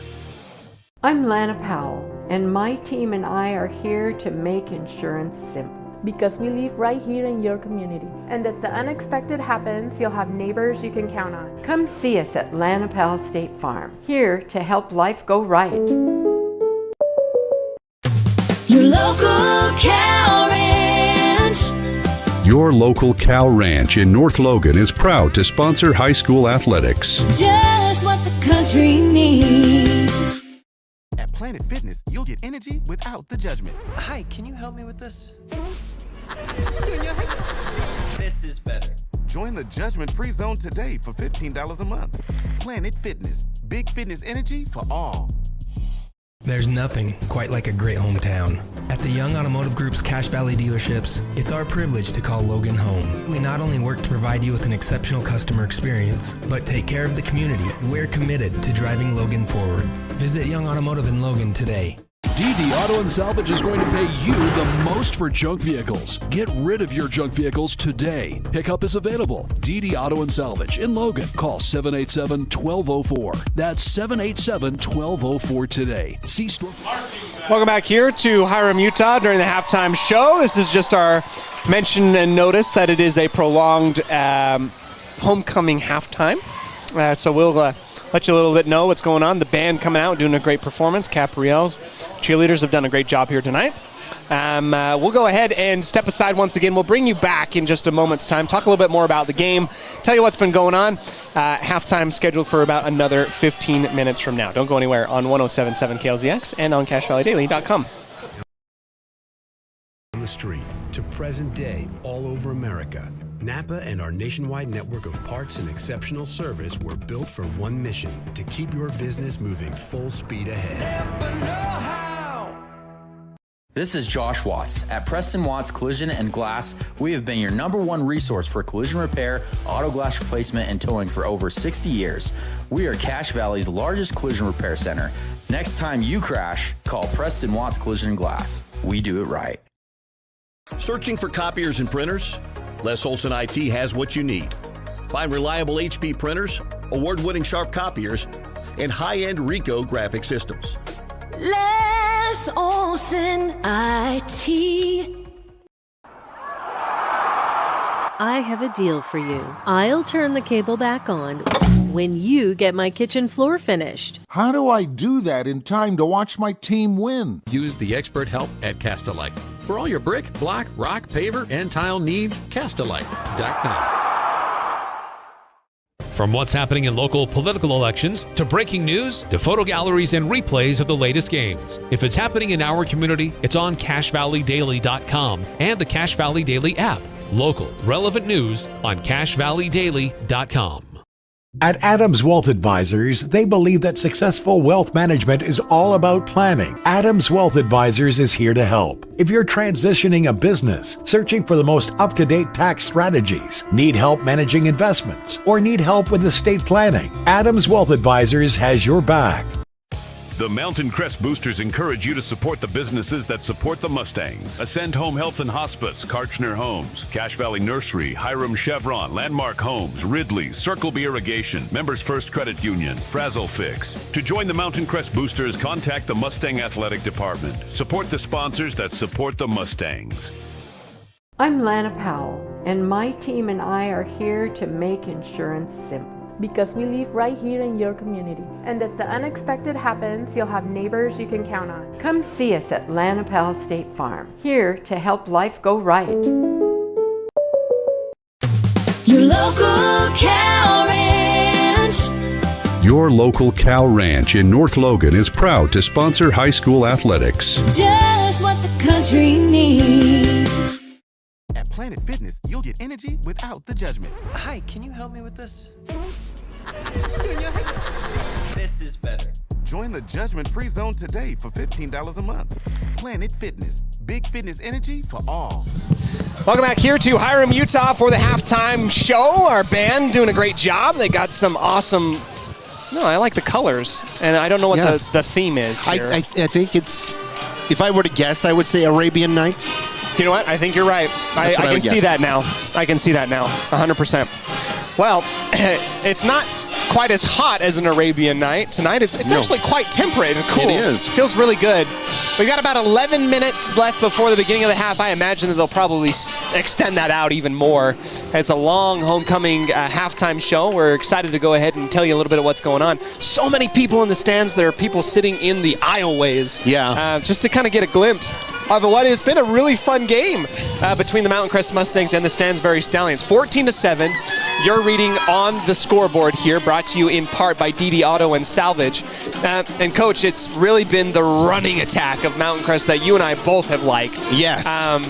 Not to say that the passing hasn't been fruitful, it's just that in this instance, you and I both watching this game feel as though that the run is doing more. And, you know, if I were to propose to you, I don't know if you'd agree with this. Let me propose to you a 6-yard, curl, right, completion, right? A pass, 6-yard curl pass. 6-yard curl. Feels less valuable than a 6-yard run right now by the Mustangs. And it doesn't really mean anything mathematically, but there's a message to the running attack of Mountain Crest right now. That's really what it feels like to me. So anyway. I 100% agree. I think that you would need to come out, especially on that first drive. Mm-hmm. They came out, Mountain Crest said, hey, we're going to run, try and stop us, and they couldn't. Mm-hmm. And then that second drive, they got away from it. The third drive, they got back into it and scored again. Mm-hmm. A little bit more balanced. And I'm fine with balanced. I don't like coming out and being behind the sticks on a third down because you haven't been running the ball. And I'm an armchair quarterback. I'm here. Yeah, of course, that's what our job is. That's what our job is. Mm-hmm. But yeah, no, I would love to see Mountain Crest offensively come out and just eat up the field. Take up as much time as you can and score. Stansbury's going to get the ball to start. the second half. The defense has really got to come out and stop them, which they haven't been able to do in the mid part of the field for these last couple drives. Yeah, and on the other side of the ball for Stansbury, I've been quite impressed really watching Carter Peterson, who, coming into this game has averaged 6 yards a carry, and I think he's probably about that point right now. He's doing a great job. Whenever the ball gets into his hands, he's shifty. And, Mountain Crest is such a good defense, like you mentioned. But yeah. Carter, just enough. Carter Peterson has just enough wiggle to him to get some extra yards. And I think that plays into his hands. Both of these teams have done a great job, really, moving the ball at a pace. The defense has been good. It's been just match for match. It's almost down to the exact plays, right? Yeah. You block a field goal. Right. Mountain Crest defense blocks a field goal on a 28-yard field goal attempt. Right. On the opposite end of the field, Mountain Crest marches, attempts a field goal of their own. Stansbury gets penetration and blocks it. They're very, very, one for one, tit for tat in terms of this game. It's kind of fun to watch. It is. It really is. And, speaking kind of defense, if I'm Mountain Crest's coach and we're in there at halftime, I'm saying, hey guys, look, there's only one real there's really one aspect of this game where they're beating us, and that is on the corner and the flats. Yep. That's it. Yeah. If we take away those corners, we take away the flats, they're getting nothing because they can't run the ball, they can't throw it deep on us. Those are the only places they're getting us. Let's start flying to the ball and stop those. Yep. I agree with you 100%. Well, that's our little bit of a look as to what happened here in the first half. To recap what happened here, it's been 3 scores. In the first quarter, Mountain Crest had a 1-yard touchdown rush by Tayton Page. The PAT attempt was blocked. Yep. And then Stansbury comes back in the second quarter with 8:01 remaining. Rutzel passes to another Rutzel from 10 yards out as a passing touchdown. They go up 7-6. And then Mountain Crest later on in the second quarter has a chance and an opportunity. They give it on the 2-yard dive to Tayton Page again. That's his second touchdown of the night. He is well on his way for getting probably player of the game, at least in my eyes. Yeah. And the PAT attempt was good. The 2-pointer was also good. So that's where we stand now, 14-7. We have about 7 minutes left before the start of our second half. And I would probably say we'll probably be a little bit longer than that. I would bet. So don't go anywhere. Stay with us here on 107.7 KLZX. We'll be back right after this. Great hometown. At the Young Automotive Group's Cache Valley dealerships, it's our privilege to call Logan home. We not only work to provide you with an exceptional customer experience, but take care of the community. We're committed to driving Logan forward.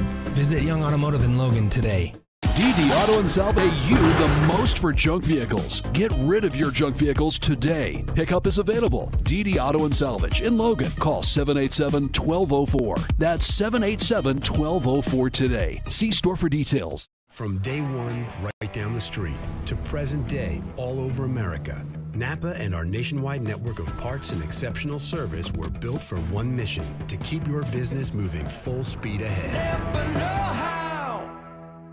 This is Josh Watts. At Preston Watts Collision and Glass, we have been your #1 resource for collision repair, auto glass replacement, and towing for over 60 years.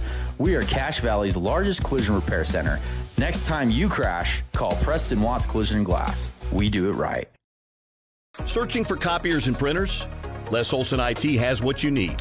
Find reliable HP printers, award-winning sharp copiers, and high-end Ricoh graphic systems. Les Olson IT. I have a deal for you. I'll turn the cable back on when you get my kitchen floor finished. How do I do that in time to watch my team win? Use the expert help at Castalite. For all your brick, block, rock, paver, and tile needs, Castalite.com. From what's happening in local political elections, to breaking news, to photo galleries and replays of the latest games. If it's happening in our community, it's on CacheValleyDaily.com and the Cache Valley Daily app. Local, relevant news on CacheValleyDaily.com. At Adams Wealth Advisors, they believe that successful wealth management is all about planning. Adams Wealth Advisors is here to help. If you're transitioning a business, searching for the most up-to-date tax strategies, need help managing investments, or need help with estate planning, Adams Wealth Advisors has your back.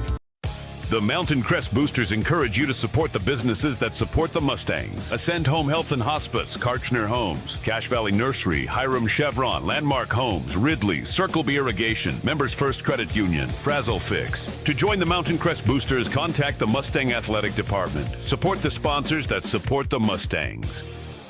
I'm Lana Powell, and my team and I are here to make insurance simple. Because we live right here in your community. And if the unexpected happens, you'll have neighbors you can count on. Come see us at Lana Powell State Farm, here to help life go right. Your local cow ranch. Your local cow ranch in North Logan is proud to sponsor high school athletics. Just what the country needs. At Planet Fitness, you'll get energy without the judgment. Hi, can you help me with this? This is better. Join the judgment-free zone today for $15 a month. Planet Fitness, big fitness energy for all. There's nothing quite like a great hometown. At the Young Automotive Group's Cache Valley dealerships, it's our privilege to call Logan home. We not only work to provide you with an exceptional customer experience, but take care of the community. We're committed to driving Logan forward. Visit Young Automotive in Logan today. DD Auto and Salvage is going to pay you the most for junk vehicles. Get rid of your junk vehicles today. Pickup is available. DD Auto and Salvage in Logan. Call 787-1204. That's 787-1204 today. See store for details. From day one, right down the street, to present day, all over America, Napa and our nationwide network of parts and exceptional service were built for one mission: to keep your business moving full speed ahead. This is Josh Watts. At Preston Watts Collision and Glass, we have been your #1 resource for collision repair, auto glass replacement, and towing for over 60 years. We are Cache Valley's largest collision repair center. Next time you crash, call Preston Watts Collision and Glass. We do it right. Searching for copiers and printers? Les Olson IT has what you need. Find reliable HP printers, award-winning sharp copiers, and high-end Ricoh graphic systems. Les Olson IT. I have a deal for you. I'll turn the cable back on when you get my kitchen floor finished. How do I do that in time to watch my team win? Use the expert help at Castalite. For all your brick, block, rock, paver, and tile needs, Castalite.com. From what's happening in local political elections, to breaking news, to photo galleries and replays of the latest games. If it's happening in our community, it's on CacheValleyDaily.com and the Cache Valley Daily app. Local, relevant news on CacheValleyDaily.com. At Adams Wealth Advisors, they believe that successful wealth management is all about planning. Adams Wealth Advisors is here to help. If you're transitioning a business, searching for the most up-to-date tax strategies, need help managing investments, or need help with estate planning, Adams Wealth Advisors has your back. The Mountain Crest Boosters encourage you to support the businesses that support the Mustangs. Ascend Home Health and Hospice, Karchner Homes, Cache Valley Nursery, Hiram Chevron, Landmark Homes, Ridley, Circle B Irrigation, Members First Credit Union, Frazzle Fix. To join the Mountain Crest Boosters, contact the Mustang Athletic Department. Support the sponsors that support the Mustangs. I'm Lana Powell, and my team and I are here to make insurance simple. Because we live right here in your community. And if the unexpected happens, you'll have neighbors you can count on. Come see us at Lana Powell State Farm, here to help life go right. Your local cow ranch. Your local cow ranch in North Logan is proud to sponsor high school athletics. Just what the country needs. Welcome back here to Mountain Crest High School, and a good zoom in to the MC on the mountain. Looks beautiful. Homecoming night. Everything working up well for the fans here at Mountain Crest. Electric, fun atmosphere. I've really enjoyed it. The teams have come out onto the field in order to warm up. I don't know if we're going to be able to. The clock has struck 0 on our clock here It is at halftime, homecoming, but I so wonder if we will be starting on time. I would imagine we'll put a little bit more time on there. But kind of bringing you in under the action. 14-7, Mountain Crest leads Stansbury in the region matchup here tonight. So far, good running and rushing attack. And they're going to put another 3 minutes on the board. And guess what? I think that we will probably take another quick break. Come back to you in just a moment to wrap things up and get you ready for the start of our second half. Right after this on homecoming night here in Hiram. Without the judgment. Hi, can you help me with this? This is better. Join the judgment-free zone today for $15 a month. Planet Fitness. Big fitness energy for all. There's nothing quite like a great hometown. At the Young Automotive Group's Cache Valley dealerships, it's our privilege to call Logan home. We not only work to provide you with an exceptional customer experience, but take care of the community. We're committed to driving Logan forward. Visit Young Automotive in Logan today. DD Auto and Salvage is going to pay you the most for junk vehicles. Get rid of your junk vehicles today. Pickup is available. DD Auto and Salvage in Logan. Call 787-1204. That's 787-1204 today. See store for details. From day one, right down the street, to present day, all over America, Napa and our nationwide network of parts and exceptional service were built for one mission: to keep your business moving full speed ahead. This is Josh Watts. At Preston Watts Collision and Glass, we have been your #1 resource for collision repair, auto glass replacement, and towing for over 60 years. We are Cache Valley's largest collision repair center. Next time you crash, call Preston Watts Collision and Glass. We do it right. Searching for copiers and printers? Les Olson IT has what you need. Find reliable HP printers, award-winning sharp copiers, and high-end Ricoh graphic systems. Les Olson IT. I have a deal for you. I'll turn the cable back on when you get my kitchen floor finished. How do I do that in time to watch my team win? Use the expert help at Castelite. For all your brick, block, rock, paver, and tile needs, Castelite.com. All right, welcome back here to Hiram, Utah. Fireworks are going off. And well, there's a lot. Yeah, there is. Well, that hasn't been a ton of scoring. I guess they've got a lot in the back end. Those aren't the fireworks they shoot off for scoring. Well, I'll tell you who is going to be shooting off a lot of fireworks tonight. Who? Ridgeline. Oh, man. Ridgeline's have probably run out of fireworks here. They're up 61-0 before halftime. Before against halftime, Desert Peak. No. Oh, are you waving? Oh, no, don't put my face on there. That's horrendous. I have the face for radio and the voice for silent film. So there you go. That's why I'm in big trouble. I like that one. Second half will begin here in Hiram as Mountain Crest will kick it off. Stansbury did defer to get it, and get it they will need, as they are going to try and match the points that Mountain Crest has set, at least to this point of the game. Lishman will send his men out in formation, and we will get started here for the second half. Coach, we're looking for a balanced attack for the Mustangs. Stansbury's been really good about their offense as well. Got to capitalize both sides. It's really going to come down to who capitalizes first, as Lishman will toe punch it out the back end zone. Stansbury will start off at the 20. And again, like we talked about at half with Mountain Crest, if they did not talk about the flats and sealing off those corners defensively, then they might as well have not gone to halftime. They might as well just stayed out there. Because that's the only place, that's the only place that Stansbury has been able to really get yards on Mountain Crest. That and not be able to, the running back who is using the outside. He can't run between the tackles. We're stopping them. It's that outside. Rutzel sends Lincoln Rutzel in formation, and Carter is going to be brought down by Carter Egbert out on the play. Carter Peterson, I keep calling him Carter like I know him by his first name. Peterson is brought down by Carter Egbert on the play for a loss of 2 to start off. Very similar to how their very first drive started, Stansbury. So, second down and 12. Rutzel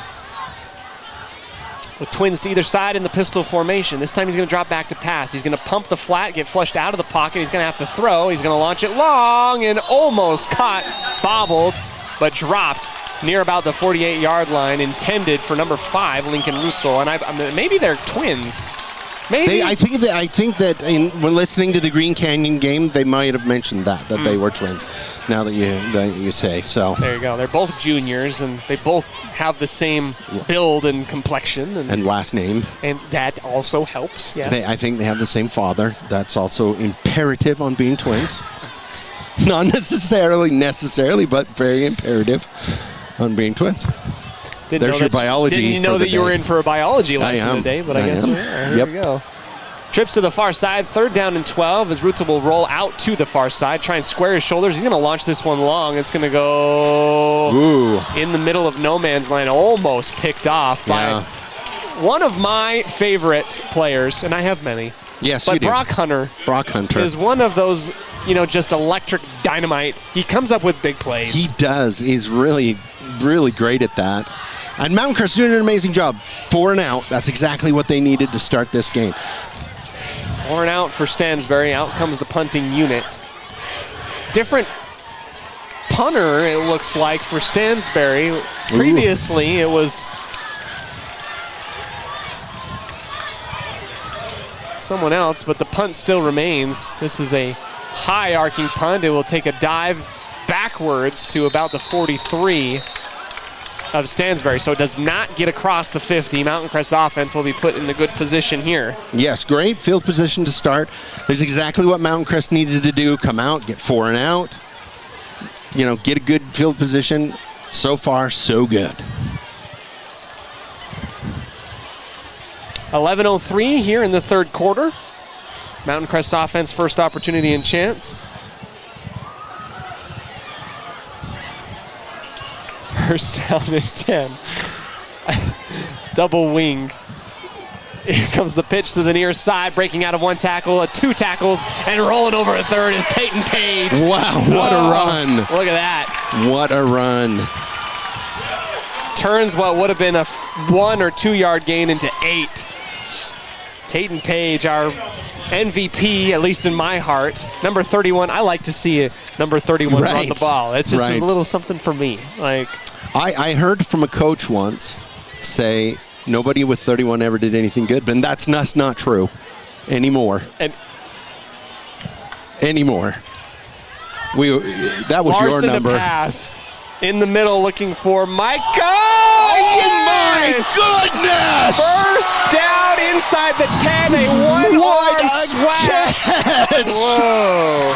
That was amazing. I have not seen a catch like that in a long time. Wow, incredible. Micah Clemens going up with the claw. One hand bringing it down. Back behind. Larson pitching to the right to Page. He's going to go up the hole after he was strung out a little ways. He'll get about half the distance to it. I can't get over that. That was an amazing catch. Oh my goodness. That was got to be one of the plays of the game for sure. Oh, absolutely. Our plays of the game. One of our wonderful sponsors giving us our plays of the game, Planet Fitness, big fitness energy for all the benefits for less. That was all the benefits of me getting to watch an amazing play without any of the pulled hamstrings. Yeah, I know, right? Because Micah does it for me.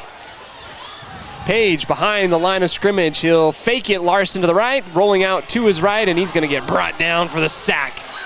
Huge loss. Huge loss, unfortunately. Number 13 for Stansbury. That's Noah Seifus. We've called his name a few times tonight.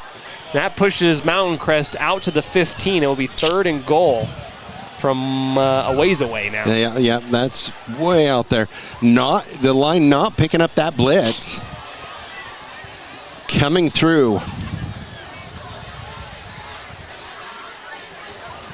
Mountain Crest really needs this opportunity to come away with points after their defense stops, getting good field position, and an amazing catch by Micah. Yep. I would hate to see no points come after that.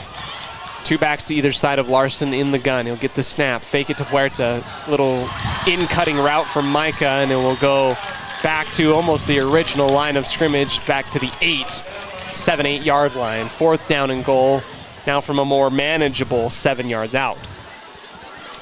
A little bit better. Mountain Crest going to go for it. Talking it over with Coach. You need, if you're going to pass it, what you've got to do here, you've got to give Larson time. Yeah, you do. To throw, because you've got to have a good route, several good routes in there. Twins to either side, shotgun formation. Larson's going to peek to his right on the pre-snap. Fake it to Egbert. Look to his left on the out route, and it's broken up, but a flag comes out. There'll be a flag on that one. A little bit early. Yeah, and I think it's going to be a pass interference on Carter Cashmore, the senior. Is that an automatic? That is an automatic first down, yeah. I believe so. It's hard because, like we talk about, high school rules, college rules are a little bit different. Pass interference against the defense. Half the distance. It will remain fourth down. Oh, interesting.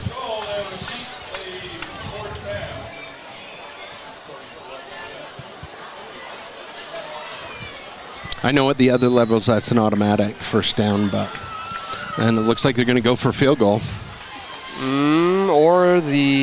Or the heavy set. Goal line set. Yeah, it looks like the heavy set. Sorry. Mountain Crest has got to hurry. They've got 15 seconds to get to the line. They can ill afford to get pushed back. They're going to get into a heavy set, but Larson will be in the gun. 4 seconds on the play clock. Here he goes up the middle. Nope, and will not get it. Goes around the edge, and that's the tough part about being in shotgun. Yeah. On the goal line, you kind of leave those edges and give a little bit more room to come in. So the ball gets downed at about the 2-yard line, and it will stop the clock. Yeah, it's a turnover on downs.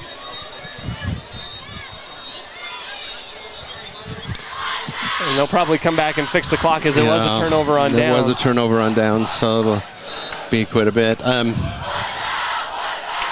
going to put 44? 49. 45? Almost 49 on the clock.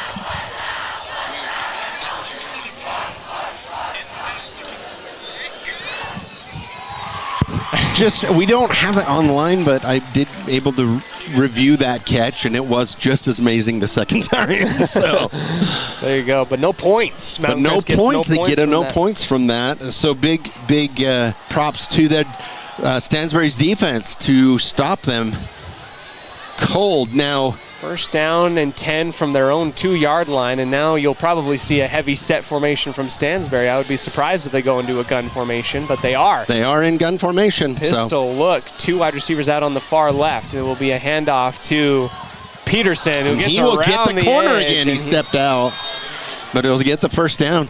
That again, it's that soft corner. Mountain Crest is unable to secure that corner, and he's able to bounce out. He's really good about it. Absolutely. 7:44, you're in the third quarter. And they will get out from the shadow of their own goalpost. No real shadows, I guess, here now. But not right now, but it's still, that'll give them some breathing room. But again, Mountain Crest defense has got to come up big and stop as well. Same formation for Stansbury. Having one of those nights. Oh, here comes a pass. Ruzzo looking long, rolls to his left. He's got to square up and launch it. Battle for it, and it will be incomplete. Both, They stepped up, both of them stepped up too far, and it went over their head. And we got a injured player. Looks like when he came down, cramp. Might be a cramp. Yeah. He is not feeling super great. And we'll take the breather, come back, as it will be second down and 10 from the 16-yard line of Stansbury. Mountain Crest leads 14-7. No dice after an incredible circus catch by Micah Clemens. Yep. And the game's still in the balance. Don't go anywhere here on CashValleyDaily.com. Political elections, to breaking news, to photo galleries and replays of the latest games. If it's happening in our community, it's on CashValleyDaily.com and the Cache Valley Daily app. Local, relevant news on CashValleyDaily.com. At Adams Wealth Advisors, they believe that successful wealth management is all about planning. Adams Wealth Advisors is here to help. If you're transitioning a business, searching for the most up-to-date tax strategies, need help managing investments, or need help with estate planning, Adams Wealth Advisors has your back.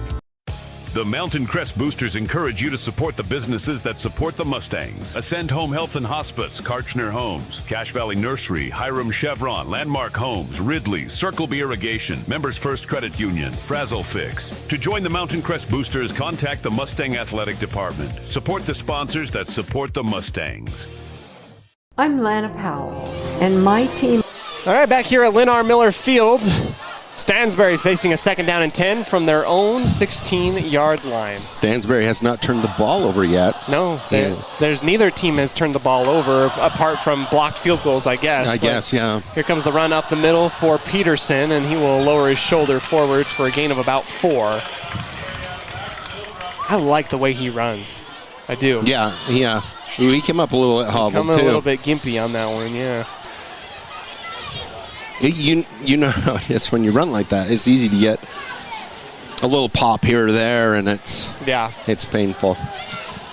And Peterson is not feeling super hot. I can see him grabbing at his foot and kind of limping around. I'd be surprised if they'd give that ball back to him. But we'll see. 3rd down and 6 for Stansbury at the 20-yard line. Near side hash with trips to the far side of the field. A fake. Peterson works his way left. Now Rutzel gets hit as he throws. Almost caught at the 40-yard line. Wow, he threaded got thwacked. Yes, Who was that coming through there? I don't know. That's Carter Egbert. I was going to say, if I was a betting man, I would say Carter Egbert. It's probably... And next time he's back, the best part from a defensive standpoint, and as a defensive coach, I'm going to say, the next time he's back there in that pocket, that is going to be in the back of his mind, which is what you want. Coming off with a little gimp of his own is Brady Muir. He'll come off the sideline and get looked at a little bit. And both of these teams kind of coming up gimpy. Here comes the punt for Stansbury. Again, very high, but not a far distance. It has quite the backspin on it as well as he gets it out. Will be effectively a 18-yard punt. That was, that first set was almost a mirror of their first set at the beginning of the game, at the beginning of the half. And Mount Crest almost gets the ball in the exact same spot again. So let's see if Mountain Crest can capitalize this time. Update from the north end of the valley. Skyview leads 20-12 over Green Canyon with 7:46 left in the 3rd. 6:49 here left in the 3rd as Mountain Crest takes over offensively. Larson will ride Egbert and keep it himself, go to the near side and run out of bounds for a gain of about 5. So, Braden Larson has been doing it everywhere on the floor, really on the court. Field. The field. Wow, you're giving it to me, man. Nope. That's the thing. Nope. All over the field. He's done a fantastic job. Oh no, here comes the broadcaster's curse. One thing that truly impresses me is that Larson has not thrown an interception on the season. Such a jinx. At any point. Jinx 10. I'm not doing it to jinx him. This is literally going to be your fault now. He's not Scott Norwood. Come on, it's not. Here we go. Run out to the far right side, scooped up by Micah Clemens on the bubble screen. He's going to dance around a couple different players and get up close, near the first down. Near the line, to the first down to gain. He'll be stopped about a yard short. He ran a good 10 yards to get those 3 yards. Yes, he did. But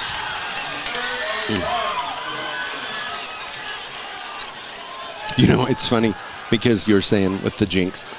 That's why I was saying Stansbury hadn't given the ball up. Oh, this game. Yeah, that makes sense. Yeah. And then you went and ruined it. I reverse jinxed it. Here we go. Hand off to Carter Egbert, and there's that hard nose running that works so well for the Mustangs in the first half, and he goes well beyond the line to gain up to the 27-yard line, marching on the door again. And again, if I'm Mountain Crest, I'm going to come out and say, hey, we're running the ball. Try and stop us. Yeah. Try and stop us. And then once they finally do, then you've got some play action pass and some things to weed off of it. But give it to the hot hand. Twins to the right side. On an island is Micah Clemens to the near. Larson will give it off to Santiago Huerta, and he gets around the corner, breaks the tackle. Here he goes to the second level, spinning around and getting the first down to gain again. And Puma hasn't gotten as many carries as maybe others on the field, but I like the way that he runs as well. There's a couple of these individuals that I'm like, good things happen. Yeah. And Puma's one of those players that I feel like when the ball gets into his hands, it's a good thing. It really is, yeah. And both him and Egbert do such an amazing job on offense and defense. They're fun to watch. First down and 10 inside. Goes the handoff to Carter Egbert, and he'll churn his feet for a gain of 2. Getting kind of eaten up by the big man in the middle. Yep. They did a good job of stopping him on that one for sure. Again, I wouldn't get away from it quite yet, but. Nope. Olsen on the motion. Larson will fake it right, go left, and then he's going to fall forward for a gain of nothing. This time, Stansbury was ready for it. Was ready for that one, yeah. For sure.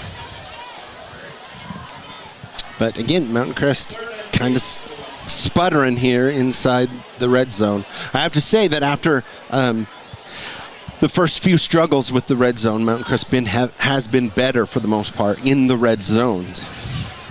Last year, you remember, that was their biggest struggle, and they've really overcome that this year. Absolutely. Getting into the puddle late is Braden Larson as the huddle breaks with about 5 seconds to run the play. Trips to the near side. Larson will hustle and get it off just in time. Look to his right. Here comes the go ball for Micah Clemens, and it is broken up. Good defense by Stansbury and number 4. Those two have been in a battle all night. Lael Rhodes and Micah Clemens. Yeah. Yep, they've really gone at it, and there's been some amazing play on both sides from both of them. Because honestly, if you look at Micah's amazing catch, the defense didn't do anything wrong in that. They were covering him very well. Yeah. You just can't stop that when he's able to go up and get that. So 4th down again for the Mustangs. They cannot come up gimpy. Coming up with no points. You got to get something here. Here's Larson in the set. He'll fake it to Egbert. Look to pass. Everybody drops back in coverage. Corner of the end zone. Oh, and that should be. And there's nothing there. How is he cut off his route and stopped him? Turnover on downs again. It might be something that we're going to ask Coach about. Is about the red zone offense and like what goes into the what's the difference in philosophy down here? Because is it the fact that the defense is on a shortened, condensed field and it's a little bit tougher to get in there, or does the play calling change? Because from our eye, it kind of seems like the play calling changes inside the 20-yard line. It's almost, I hate to say it, it's almost backwards from what you would think. Pass in the wide of the field, run down the inside, and it's kind of backwards from that. Stansbury again, Rutzel on the bubble screen, caught by the twin, Lincoln Rutzel. A little bit better cover by Mountain Crest this time. Oh, excuse me, that was Kai Astle. Kai Astle. Hadn't heard his name yet. No, that was the first catch from Kai tonight. For a gain of 2, and this third quarter is chug-a-lugging along with winding down. 3:30 remaining.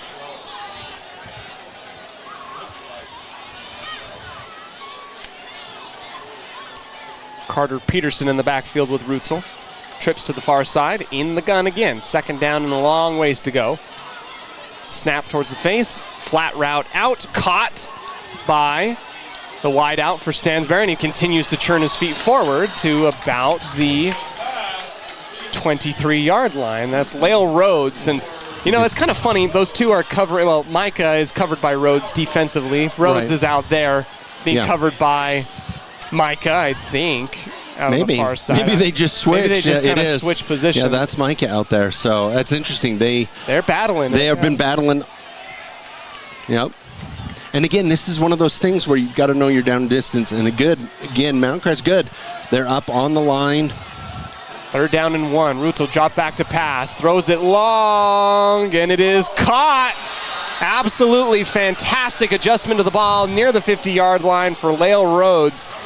The defender, number 12 for Mountain Crest, Brady Muir, did not even get his back turned to the ball. It doesn't matter, and Rhodes is able to collect it and bring it in to Mountain Crest territory.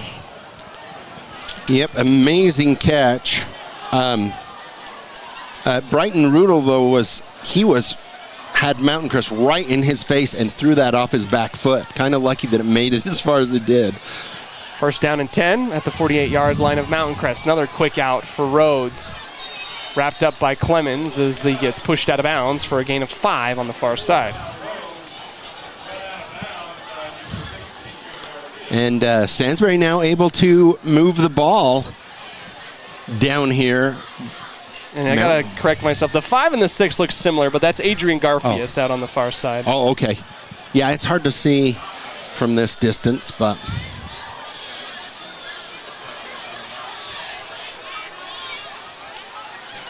I need to get my spotting scope out. That's the only way that I can see on the far sideline. Rutzel, handoff up the middle. Here's Peterson, and he squeezes through the initial line and gets upended. And he will get the first down on that for one. The first down to gain, tackled by Tatum Page. And now the Stansbury offense starts to churn their feet forward as they get more and more. And it felt like that catch from Rhodes was enough to go ahead and maybe break the lid off of what was causing a little bit of issue. Yeah. Mountain Crest may end up regretting not coming away with points twice. Yeah, points down there twice inside the red zone once again. 1 minute remaining here in the third quarter.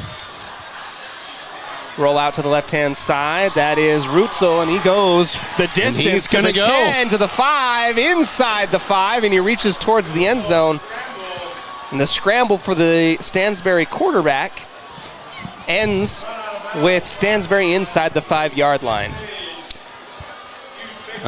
He is very fast when he gets out there. Yes, he is. He's got the speed to do it. So Mountain Crest was held scoreless in the low red zone. Can Stansbury come up with points here? It's just a hard-fought battle for these Mustangs. It is. They take a thumping from Ridgeline. They lose on a buzzer-beating field goal against Skyview, and now you kind of feel like Stansbury's coming at your throat here late in the game. They've just left so many points on the field. You get a timeout from Stansbury. Being inside the 20, being inside of the 10, and coming away with no points, especially twice in the third quarter, is painful. First down and goal coming up. We'll take the timeout. 14-7. Mountain Crest leads late in the third, but Stansbury's knocking on the door here on 107.7 KLZX. Insurance simple. Because we live right here in your community. And if the unexpected happens, you'll have neighbors you can count on. Come see us at Lanapal State Farm, here to help life go right. Your local cow ranch. Your local cow ranch in North Logan is proud to sponsor high school athletics. Just what the country needs. At Planet Fitness, you'll get energy without the judgment. Hi, can you help me with this? This is better. Hustling quickly out onto the field is Stansbury, and they just sprinted out of the huddle, and we got to hustle our camera down there to catch him in time. 48 seconds left in the third, and I think they're trying to catch Mountain Crest off guard and on their heels. It feels like the D-line of Mountain Crest is gassed. Here they go, handoff to Peterson. Inside, he's going to be close. He'll be down inside the one. Yep. And again, Stansbury just pinning back their ears. Absolutely. It is a battle in the trench. Who wants it? Second down and goal inside the 1 yard line. I don't think you can get much closer. It's about 6 inches to pay dirt. Yep, and they're in the shotgun. That's really weird. They got a heavy set offensive line, and a flag comes out. Oh, this could be terrible for Stansbury. No, it's going to be against Mountain Crest. Encroachment from our far side line judge, and it's going to march him half the distance to the goal. Is that a dead ball? Yep. You're right. You win that. Clock rolls and that might take us into the fourth quarter before Stansbury can do much about it. Coming up, a goal line stand, second down and goal from the inch mark right after this on 107.7 KLZX. $15 a month. Planet Fitness. Big fitness energy for all. There's nothing quite like a great hometown. At the Young Automotive Group's Cache Valley dealerships, it's our privilege to call Logan home. We not only work to provide you with an exceptional customer experience, but take care of the community. We're committed to driving Logan forward. Visit Young Automotive in Logan today. DD Auto and Salvage pay you the most for junk vehicles. Get rid of your junk vehicles today. Pickup is available. DD Auto and Salvage in Logan. Call 787-1204. That's 787-1204 today. See store for details. From day one, right down the street, to present day, all over America, Napa and our nationwide network of parts and exceptional service were built for one mission: to keep your business moving full speed ahead. This is Josh Watts. At Preston Watts Collision and Glass, we have been your #1 resource for collision repair, auto glass replacement, and towing for over 60 years. We are Cache Valley's largest collision repair center. Next time you crash, call Preston Watts Collision and Glass. We do it right. Searching for copiers. Back here at Lynn Miller Field, Stansbury literally could not be any closer to a touchdown as they are at the inch line. And a possible tying, game extra point. Score coming up. Rutzel will get it. Hand off to Peterson. Hurdling over the line. Touchdown, Stansbury. Yep. There it is. This is the fourth quarter. Right at the beginning, 11:56, and is the game-tying run by Carter Peterson.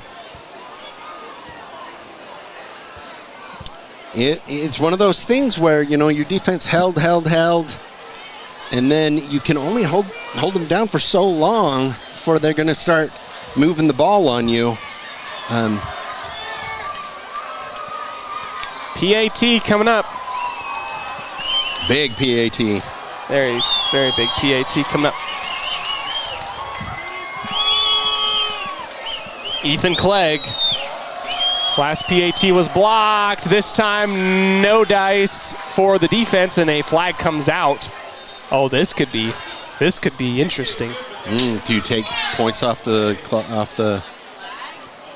board if you're Stansbury? Not sure. There's a flag that came out late. There was a dive to try and block it at the end, and our white hat they're going to walk on over to Stansbury and see what they want to go ahead and do. I don't know if they're going to force it on the kick or if they'll try it to get it closer. It looks like he wants it enforced on. Oh, he's going to decline it. I don't know if you can.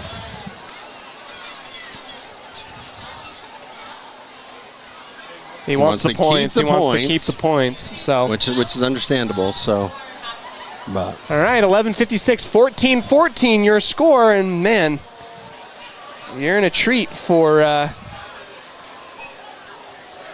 good football game here if you're tuning in at 107.7 KLZX. One more quarter remains, and we're basically at 0-0. Yep. All things considered. We'll see. And they should kick it out of bounds unless they try for an onside. Who knows? But I wouldn't try for an onside if I'm them at this point. They just tack on 5 yards, so it'll be kicked up at the 45-yard line. Yep. So my biggest fear is that Mountain Crest will take this as we need to hurry up kind of a thing, where you don't. You have more than plenty of time to run the ball, you have an entire move quarter. It down. Absolutely not. Yeah. Heck, take up the entire fourth quarter and get down there and score. Start of the fourth. Ethan Clegg will kick it off from the Mountain Crest 45-yard line after the penalty assessed on the PAT attempt. Clegg will just kick it high and out of the end zone, where Mountain Crest will take over at the 20. Whew. Feels like a marathon call on this one a little bit. It really does, yeah. It's been quite a game. 2 weeks in a row that we've had nail biter. Yes, we have. So. Coming down to it. We were all tied up at 7 last week. This time we're all tied up at 14. Yep. Correct. All right, they're going to rock out into the shotgun. 2 wide receivers to the near side. A little pressure look shown by Stansbury. They'll give it to Carter Egbert, and he gets a good chunk on first down of 5, and that's really what you like. Yes. Yep, that's what you need. 5 yards and a puff of smoke. 5 yards and a puff of smoke. Yep. Into the game to call the play is the substitution at offensive line. Out comes Austin Bostock as he comes up a little bit gimpy. I didn't recognize, but Austin has a club on his right hand. And 2 knee braces. That is a tough lineman right there. Larson, snap it, will run to his right, get the sealed corner and a good block from the offensive line. Going to get brought down around the helmet area, and he'll get about 3. So 3rd down and 1 coming up. Very manageable. Very manageable. I would like to see the heavy. Yeah, I would love to see the heavy here. And just come out and get under center and get that yard. And then let's keep going.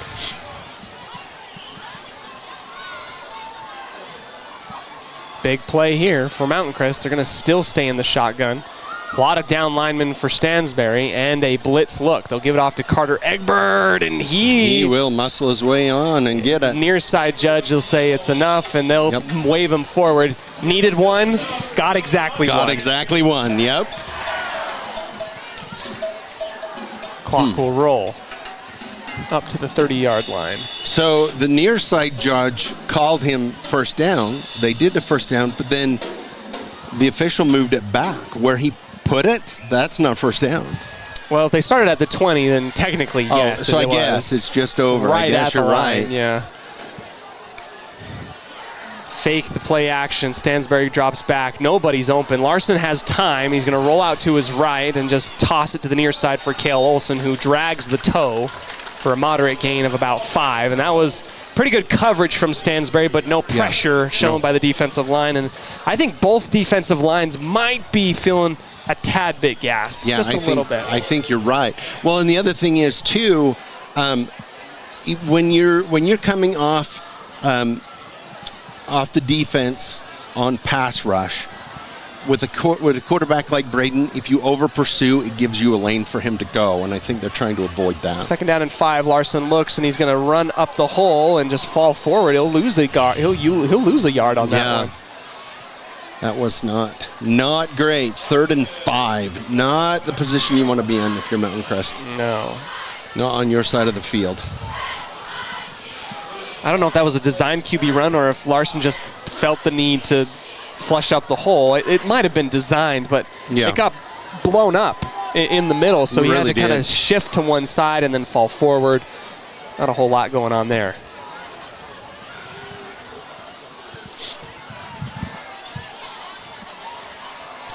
Third down and 5. 2 running backs split. Larson, the quick out, and the inside. Kai Passy gets it on the catch.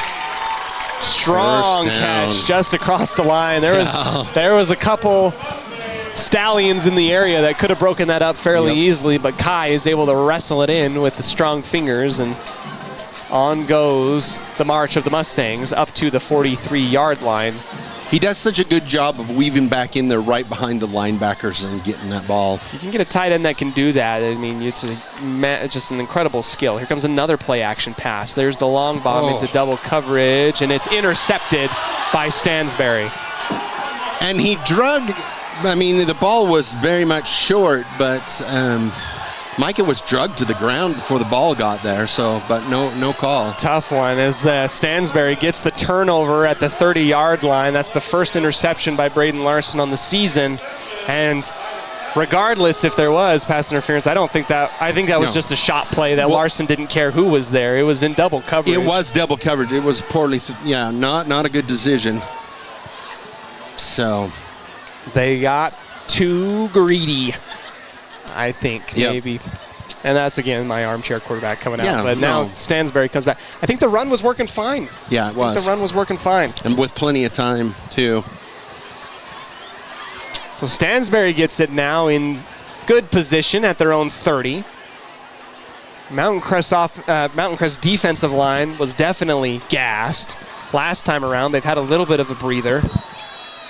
You'd love to get a 3 and out and keep your breath here as they hand off to Peterson in the middle, and he'll fall forward for a gain of a 3. It's wrapped up around the calves by Santiago Huerta. And again, getting a little bit of a push there in the middle. Stansbury able to move the ball. Second down, and we'll call it 6. A little bit of a push up the middle. Same type of look. 2 running backs, one to either side of Rutzel. Pumps it once, goes long. The one-on-one coverage, and it's a duck. Well short. Good coverage by Garfias and company. Intended for Lael Rhodes, who's been on fuego in this fourth quarter. He has. And again, it was one of those things, too, where poorly thrown ball into dangerous territory could have, if Mountain Crest corner had turned back towards the ball, it would have been a fight for it. Almost short enough that the outside linebacker, who was well away from the play, was almost able to make up the distance to it. Yeah. Big third down for Mountain Crest. Big third down. Here we go. They fake it, or excuse me, they trying to get the hard count to roll. Nobody jumps, and now Rutzel looks back towards the sideline at Coach Jason Walker. Looks to his right, pumps, flushed out of the pocket. Huerta has a good angle on it, and he's just going to throw it out of bounds. And if Puma wasn't in the area, there was a lot of room to roll, but luckily for the Mustangs, sound defense, and it looks like the punt unit will come back out for Stansbury.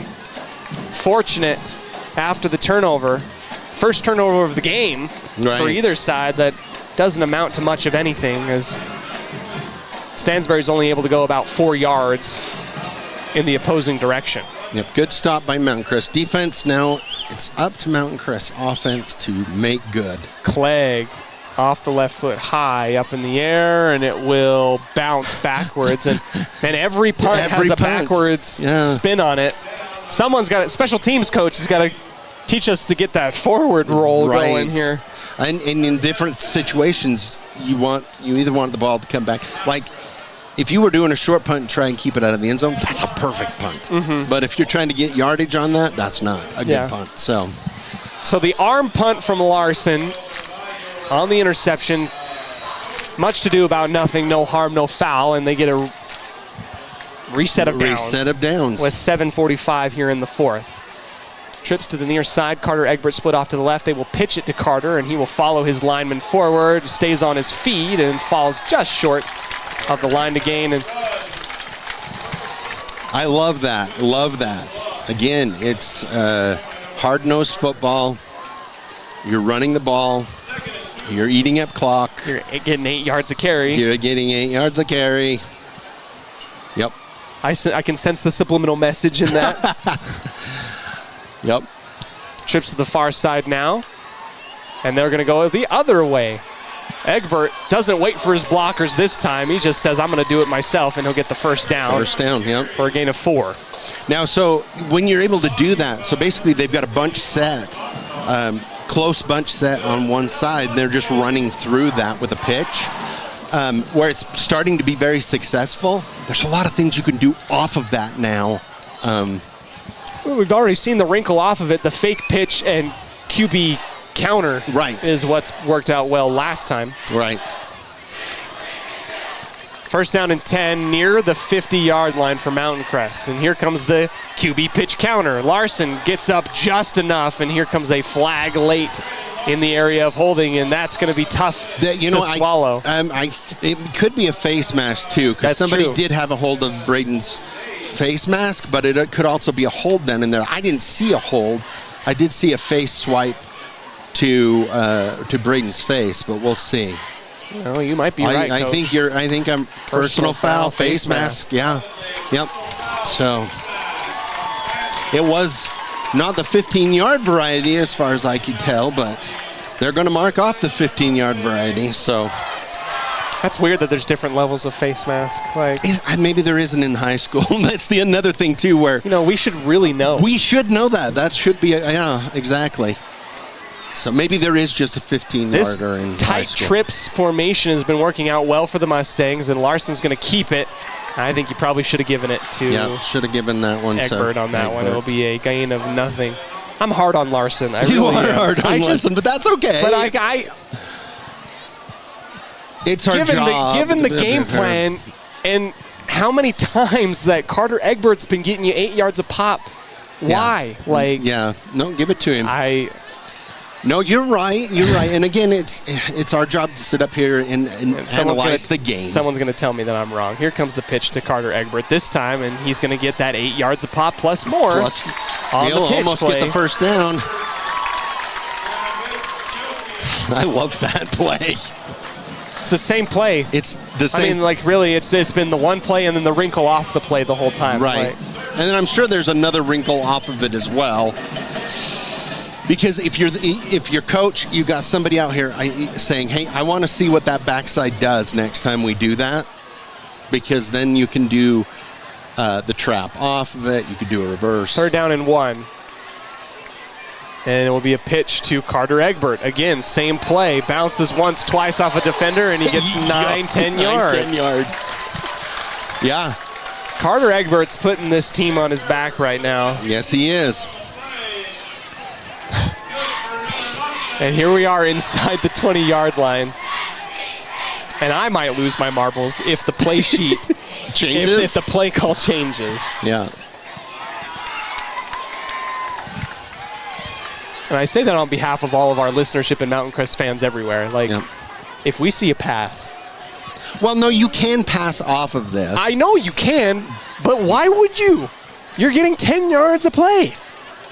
Yep. Here's Larson. There's the pitch off to the left side again, and Carter Egbert runs over a man, keeps on going, and he'll get a gain of about 5. The least of which on all of the runs. Yep. No, it's good. It's true. It's all good. I know I'm all getting worked up about it because I know. No, maybe it's because maybe I was a running back that got my chances taken from me a lot when we were in the red zone. Okay? Well, I would run it all inside the 10, and then we'd try and throw the ball at Ridgeline in 2017.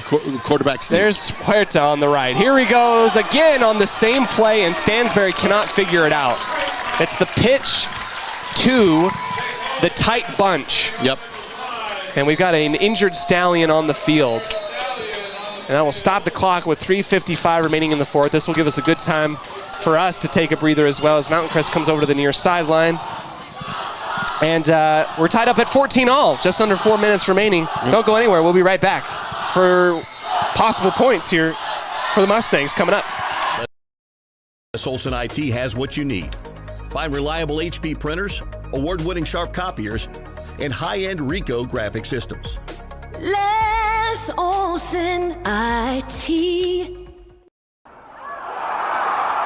I have a deal for you. I'll turn the cable back on when you get my kitchen floor finished. How do I do that in time to watch my team win? Use the expert help at Castalite. For all your brick, block, rock, paver, and tile needs, Castalite.com. From what's happening in local political elections, to breaking news, to photo galleries and replays of the latest games. If it's happening in our... Touchdown Mustangs. Gosh dang it. We did not come back quick enough. No, we didn't. But you know what play they scored it on? It was off the pitch play. The pitch play.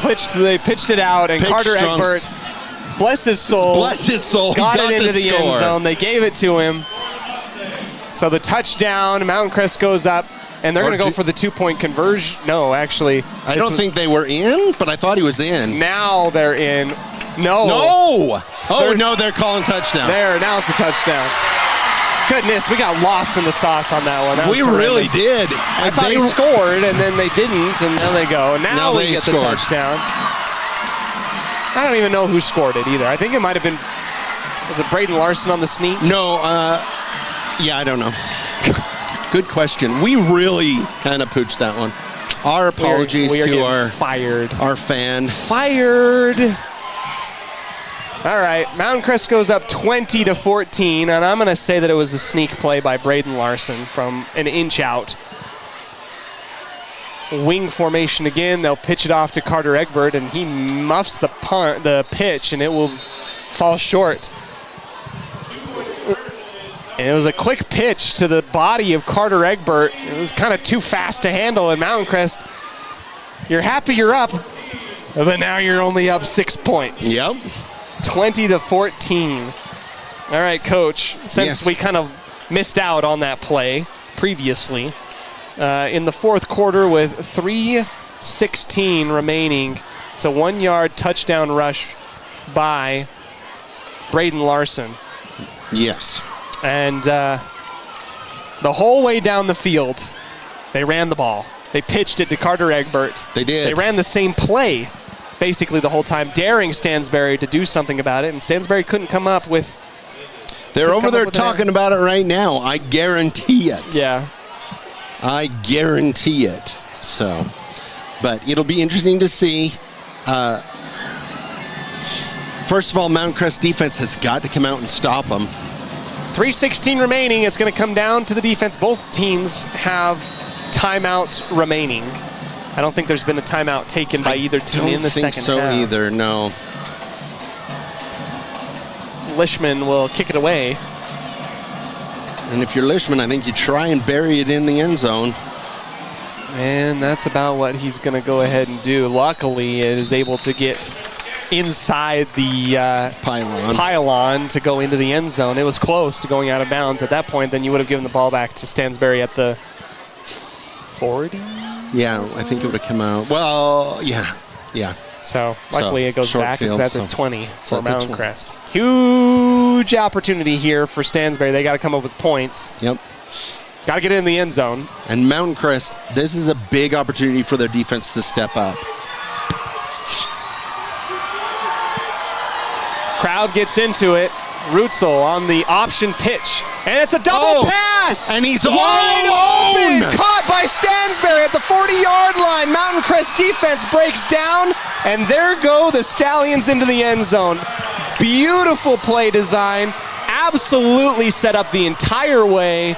And Mountain Crest over-pursues, over-aggressive. Hands on the head on multiple people in the stands. Oh, it was beautiful play, It was a Coach. beautiful called offensive play. It was a beautiful play. 20 all you're reading on the Castellite Brick and Tile scoreboard.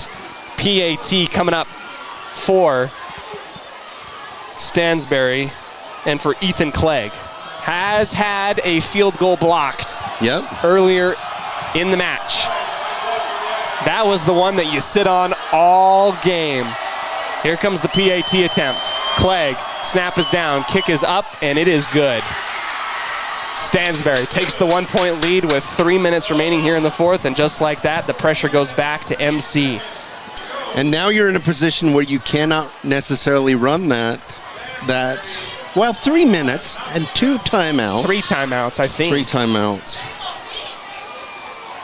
Tough break for the Mustangs. Defensively, I mean, it was just absolutely. He had me. Yeah, he had me. I mean, fooled. I had eagle eye vision on the play. The pitch from Rutzel, it was the triple op, so the dive. I think that's what really gave it the most flavor. So you had the dive. Rutzel kept it, pitched it out to Peterson, and at that point you're like, surely, like we hadn't seen the triple. Pursued, we hadn't seen the triple option up until that point in the night.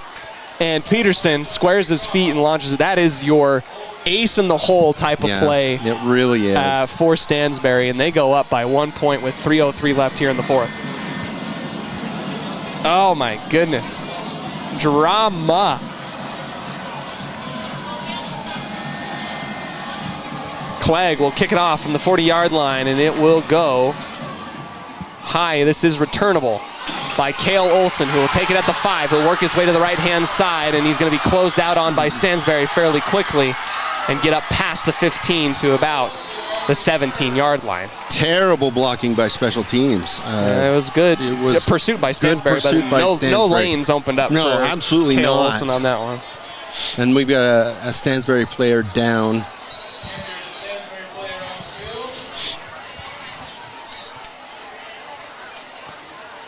as the training staff will go out to take a look at the Stansbury player. We'll talk a little bit about that play. You're still in shock, Coach. Your hands were on your head.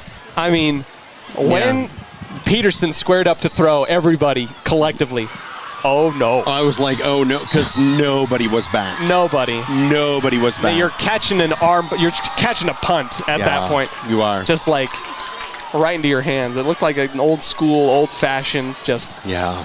The only chance they had is if he dropped it, which he was not going to do. So. All right. Pressure on Mountain Crest. 2:55 here in the fourth. Larson will keep it himself, fake it to Egbert, and try and run to the sideline, and he does get out of bounds. Stops the clock with 2:49. A gain of about 3 or 4, and that I don't mind that you're keeping it on the ground. Luckily, he's able to get it out of bounds on the play. But you would hate to have burnt a timeout on a QB run. Sneak, Well, and the other thing, too, that I don't quite understand is they start the play clock way before they spotted the ball. They're not supposed to, I mean, they're going to get the play off, but... All right, here's the formation that we love so very dearly in the last round of offense, and they'll go for it. Here's Carter Egbert on the right-hand side, and he'll lower his shoulder and keep on fighting to the first down. He's going to get a push from an offensive lineman, and there he goes. It will stop the clock with 2:37 as they reset the sticks, and Mountain Crest will keep it going.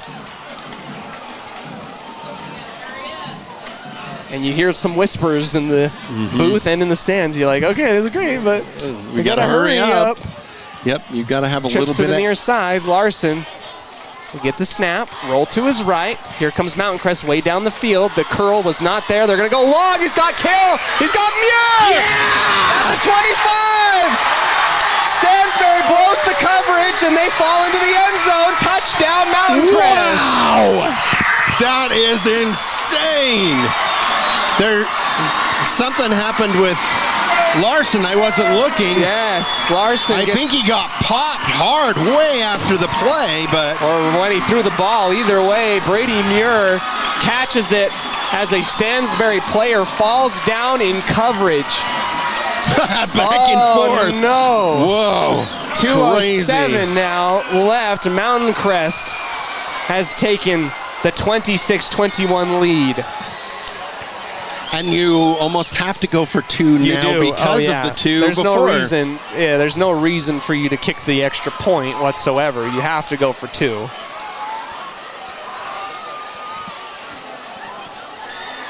Ten seconds on the play clock. Larson will survey, get the snap, look to the left, fake it, and it's tipped at the line and brought down. Good. So, either way, you were only playing with house money there. Mountain Crest leads 26-21. How far of a pass was that, Coach? Oh my gosh, where were we on we were on like 33 or something, right? Yeah, we were on the 31 actually, because I think he just got the first down. So fourth quarter, 67-yard touchdown pass from Larson to Muir. Previous to that, so it was 26-21. I'm trying to scramble to get my notes going. Back before that, fourth quarter, 3:09 was a 70-yard pass. And you're out there, if you're Mountain Crest, you're telling your safety, you bite up forward and I will murder you. Oh my goodness, 2:06 remaining.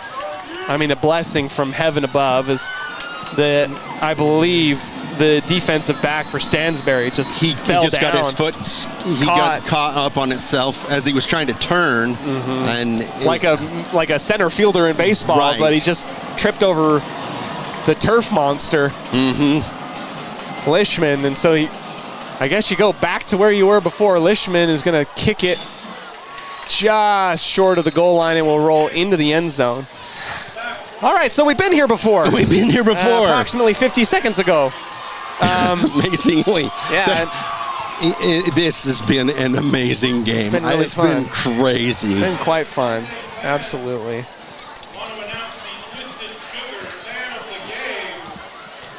First down and 10 from the 20-yard line. 2:06 remaining And which is plenty of time, as we've seen. Oh, yeah, especially if you have 3 timeouts, most definitely. But with you being up 5, you force Stansbury to have to score yep. a touchdown. As good as Clegg has been, his leg is not going to win the game here. There has to be points. Here comes Peterson up the hole, and he spins off of an offensive lineman, and he gets 15. 15 yards on the first run. You can't do that. You can't allow them to do that.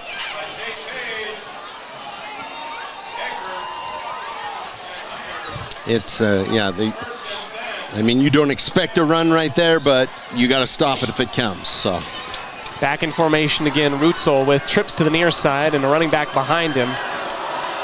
Handed off once again to Peterson, and this time no dice really on the play, a gain of 2. Clock will continue to wind as now you might have to abandon the run game altogether under 90 seconds now. Yeah. 2nd down and 8. Lots of timeouts still by either team. Rutzel to pass, looks to his left, it's caught, and it will be just enough for a first down up to the 45. Yeah, that was close. But Stansbury's quarterback, which I should know, but I don't at this point. It's Rutzel. Yes, has his interceptions have come at times where he really pushes the ball when he shouldn't. Here's on the right side, and the launch, it's tipped up in the air, and there was the opportunity. You spoke into the air. Carter Egbert had it tipped right there on his pressure in the pocket. It just goes over the head of Santiago Huerta, and we have 60 seconds exactly remaining here in this ball game. And if you're Stansbury and you got another trick play in your pocket somewhere. Crowd gets loud. 2nd down and 10 from the 45-yard line of Stansbury. Needing a touchdown to take the lead. And if you're one of these defensive linemen, you got to pin your earbacks and get there. Just to the far side. Rutzel to pass again. Has time in the pocket. Bails out. Carter Egbert can't bring him down. He throws it to the far sideline, and it's overthrown. Just over the outstretched arms of number 2, Boston Rowley. Hey, I do have to say, that's a good, 60-yard pass on the run. That's a good arm right there. Oh, yeah. Just overthrew him, so. Yeah, he threw it back from his own 30 to about the 20. Yeah, so about a 50-yard toss right there. Yeah. 3rd down and 10 with 52 seconds. Yep.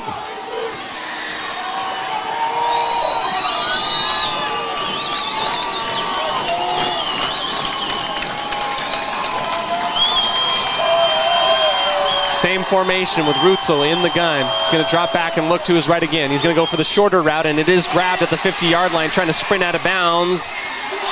And he gets there. His number 5. He did not get out of bounds. Lincoln Rutzel. What? They tackled him before. Because he was going to run out of bounds, but then turned to go up the sideline. And he didn't get out of bounds? No, he didn't get out of bounds. So they ran the clock. That made Stansbury need to take a timeout. 4th down and 4 coming up, and we got the timeout. 38 seconds remain. I was pretty surprised that he didn't run out of bounds. No, I thought he was running to get out of bounds, and he turned up the sideline at the last second. Mountain Crest stopped him. He got another yard, but didn't get out of bounds. Kind of crazy. Yeah, my back is hurting for how long we're sitting. It's been a while. It's been a while we've been here, but I haven't sat down the whole time. Oh my goodness, you're such an old man. My back hurts from watching football. It does. 4th down and 4. So this could be the game. You got to pick up at least 4. You go to probably, your bread and butter play, whatever that has been. And they're going to go heavy. Trips to the right side. In the gun is Rutzel. He'll get the snap. Look to his right. Pressure goes up out of the pocket. There will be a flag. There will be a flag for holding. It will be overthrown. So if it is holding, they can decline it. Yep. And it will end the game. Ooh. We've got an injured Mustang coming off the sideline, and grabs his shoulder, and we'll see what it was. It's right in the area of holding. Well, and with him scrambling that direction. We'll see. Stansbury's pointing that it's against Mountain Crest. They're going to talk to Mountain Crest. Personal foul against the Mustangs. Automatic first down. Oh, and 15 yards. What was the penalty? It's personal foul. That's what the call was. Oh! And if we do get Coach... That is terrible call. If we do get Coach Visser, I'd love to know what what warranted the penalty. 32 seconds remaining, and Stansbury gets bailed out on that call. They did get bailed out, yeah. Same formation, trips to the open side of the field for Rutzel, and they're going to hand it off to Peterson, who cuts right and gets up through the initial line of scrimmage for about 5, and a quick timeout with 24 seconds remaining. Yeah, that's too bad. If I didn't see anything. No, I didn't either. It's too bad either way, because Mountain Crest played that so well. So, and then we'll reset the clock so that we get the appropriate amount of time on here. It will be 2nd down and 6 from the 30-yard line of Mountain Crest with 26 seconds remaining. 1 timeout left for Stansbury after this one that they've just taken. Yeah, that's 1 timeout left. Mountain Crest has a chance. So Ridgeline, here's the final, shocker. Ridgeline 70, the other team 0. Skyview 30, Green Canyon 19, final.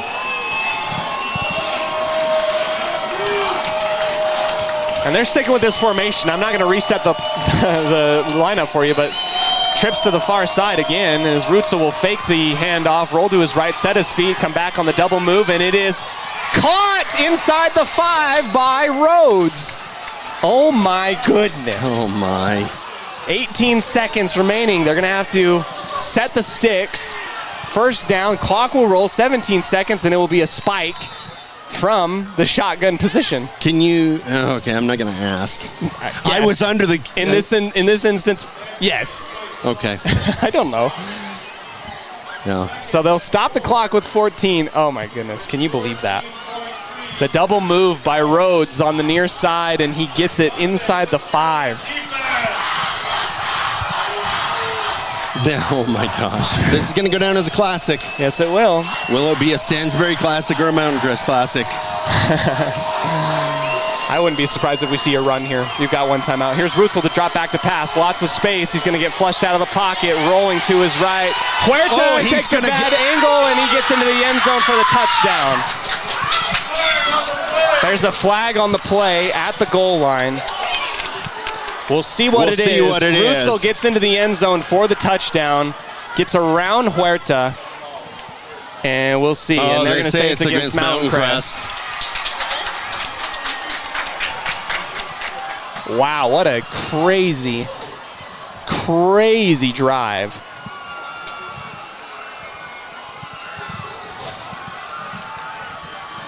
And we haven't gotten any confirmation, but Stansbury is celebrating like it is against Mountain Crest. He wants an explanation, the coach, which I don't blame him.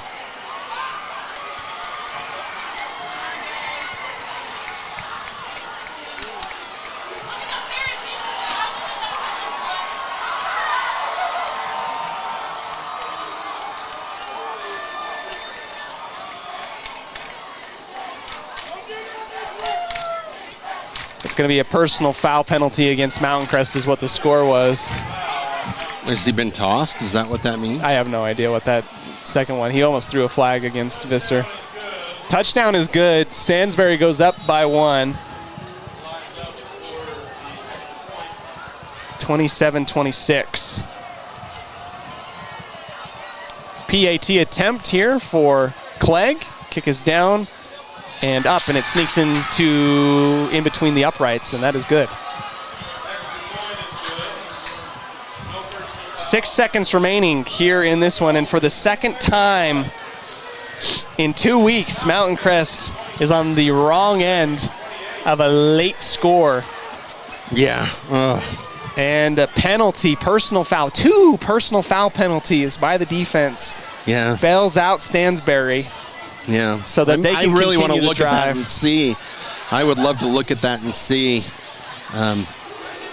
So if you're Mountain Crest, do you try and score on this? Do you do I don't know. Or do you? I would rather take my offense out. I would take my offense out too. I'd call the fair catch, and I'd fall down on top of the ball wherever it lands. Yep.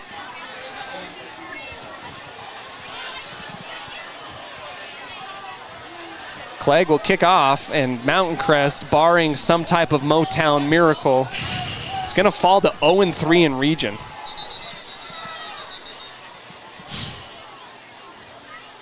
Yeah. I would really love to look and see what those penalties were, what they saw. They're going to move the ball forward off of the personal foul.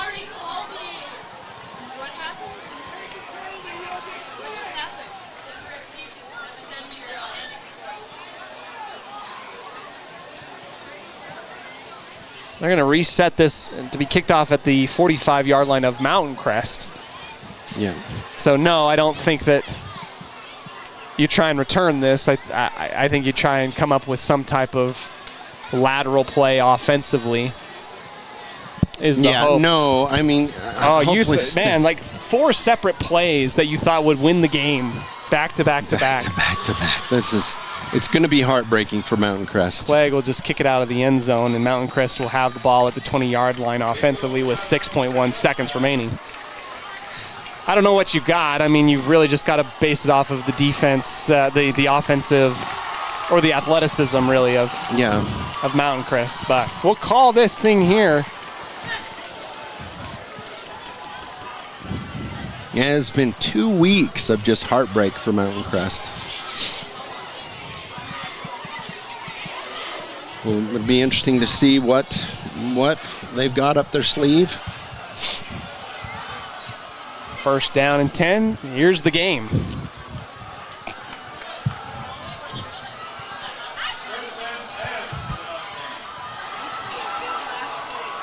Trips to the far side. Larson offset back to his right. 6 seconds go as Larson will look to pass. Out, and it will be incomplete with 2 seconds remaining. Intended for, I'm not sure. I think Cale Olson near the 30-yard line. So here it is.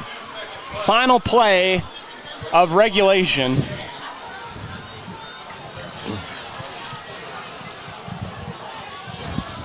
Stansbury with 4 safeties back. Yep, Stansbury with 4 safeties in the back, 4 down linemen.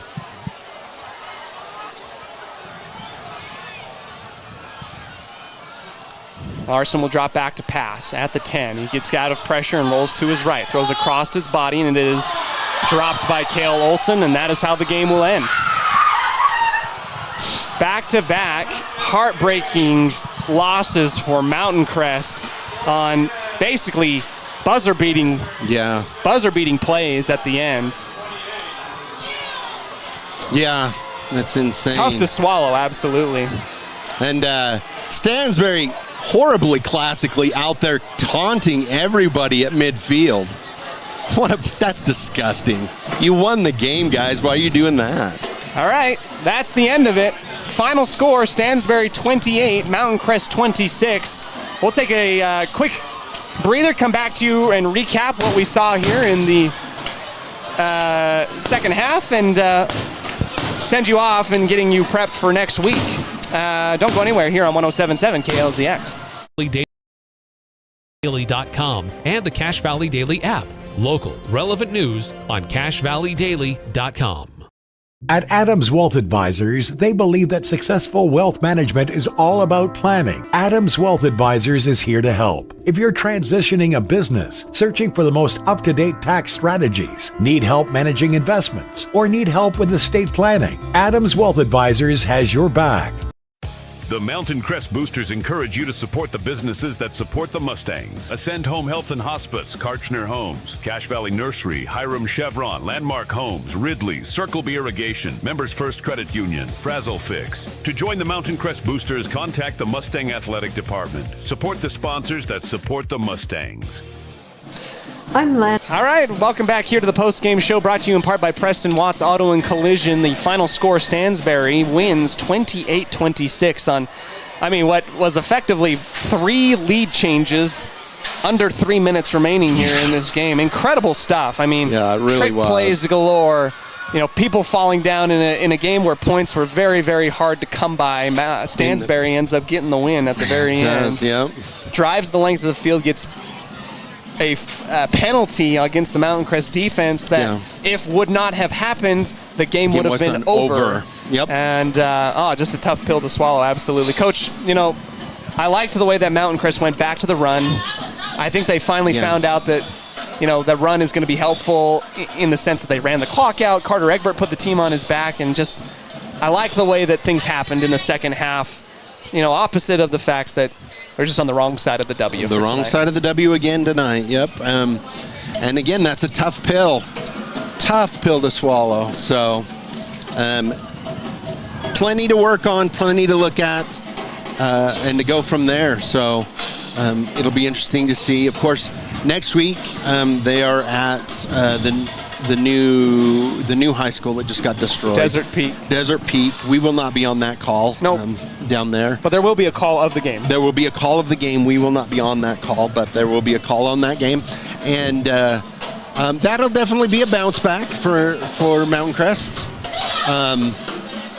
But yeah, it's I don't know what else to say other than it's heartbreaker. Tough pill to swallow. Tough. Well, from all of us here in the sports broadcast booth and on CashValley.com, your final score: Stansbury 28, Mountain Crest 26. Just going to run through the scores in the second half very quickly. In the fourth quarter, Stansbury, Mountain Crest gets the first score actually. Get a 1-yard touchdown rush by Braden Larson. A 67-yard touchdown pass from Larson to Muir to take the lead. And then Stansbury is able to come back with 2 of their own scores to get up and away. And that was off of a 1-yard touchdown rush by Carter Peterson and as well as another touchdown at the end. But it was the 70-yard double pass that really blew me away. Yeah. That was enough for Stansbury to get the win and to kind of spoil homecoming for the Mustangs. That is your final here on behalf of all of us at CashValleyData.com. My name is Cody Olson, your voice of the Mountain Crest Mustangs. My partner in the booth, Coach Olson, and Annie Olson manning the camera tonight. Thank you so much, everybody, and have a fantastic one. We will see you later. This Mountain Crest Mustangs broadcast has been a presentation of 107.7 KLZX and CashValleyDaily.com. Made possible by the support of our sponsors: Cast-A-Lite Brick and Tile, Mountain Crest Boosters, Les Olson IT, Lana Powell State Farm, Adams Wealth Advisors, DB Auto Salvage, Preston Watts Auto Collision, Planet Fitness, Napa Auto Parts, Young Automotive, and Cache Valley Daily. Catch replays and photo galleries of previous games on CashValleyDaily.com.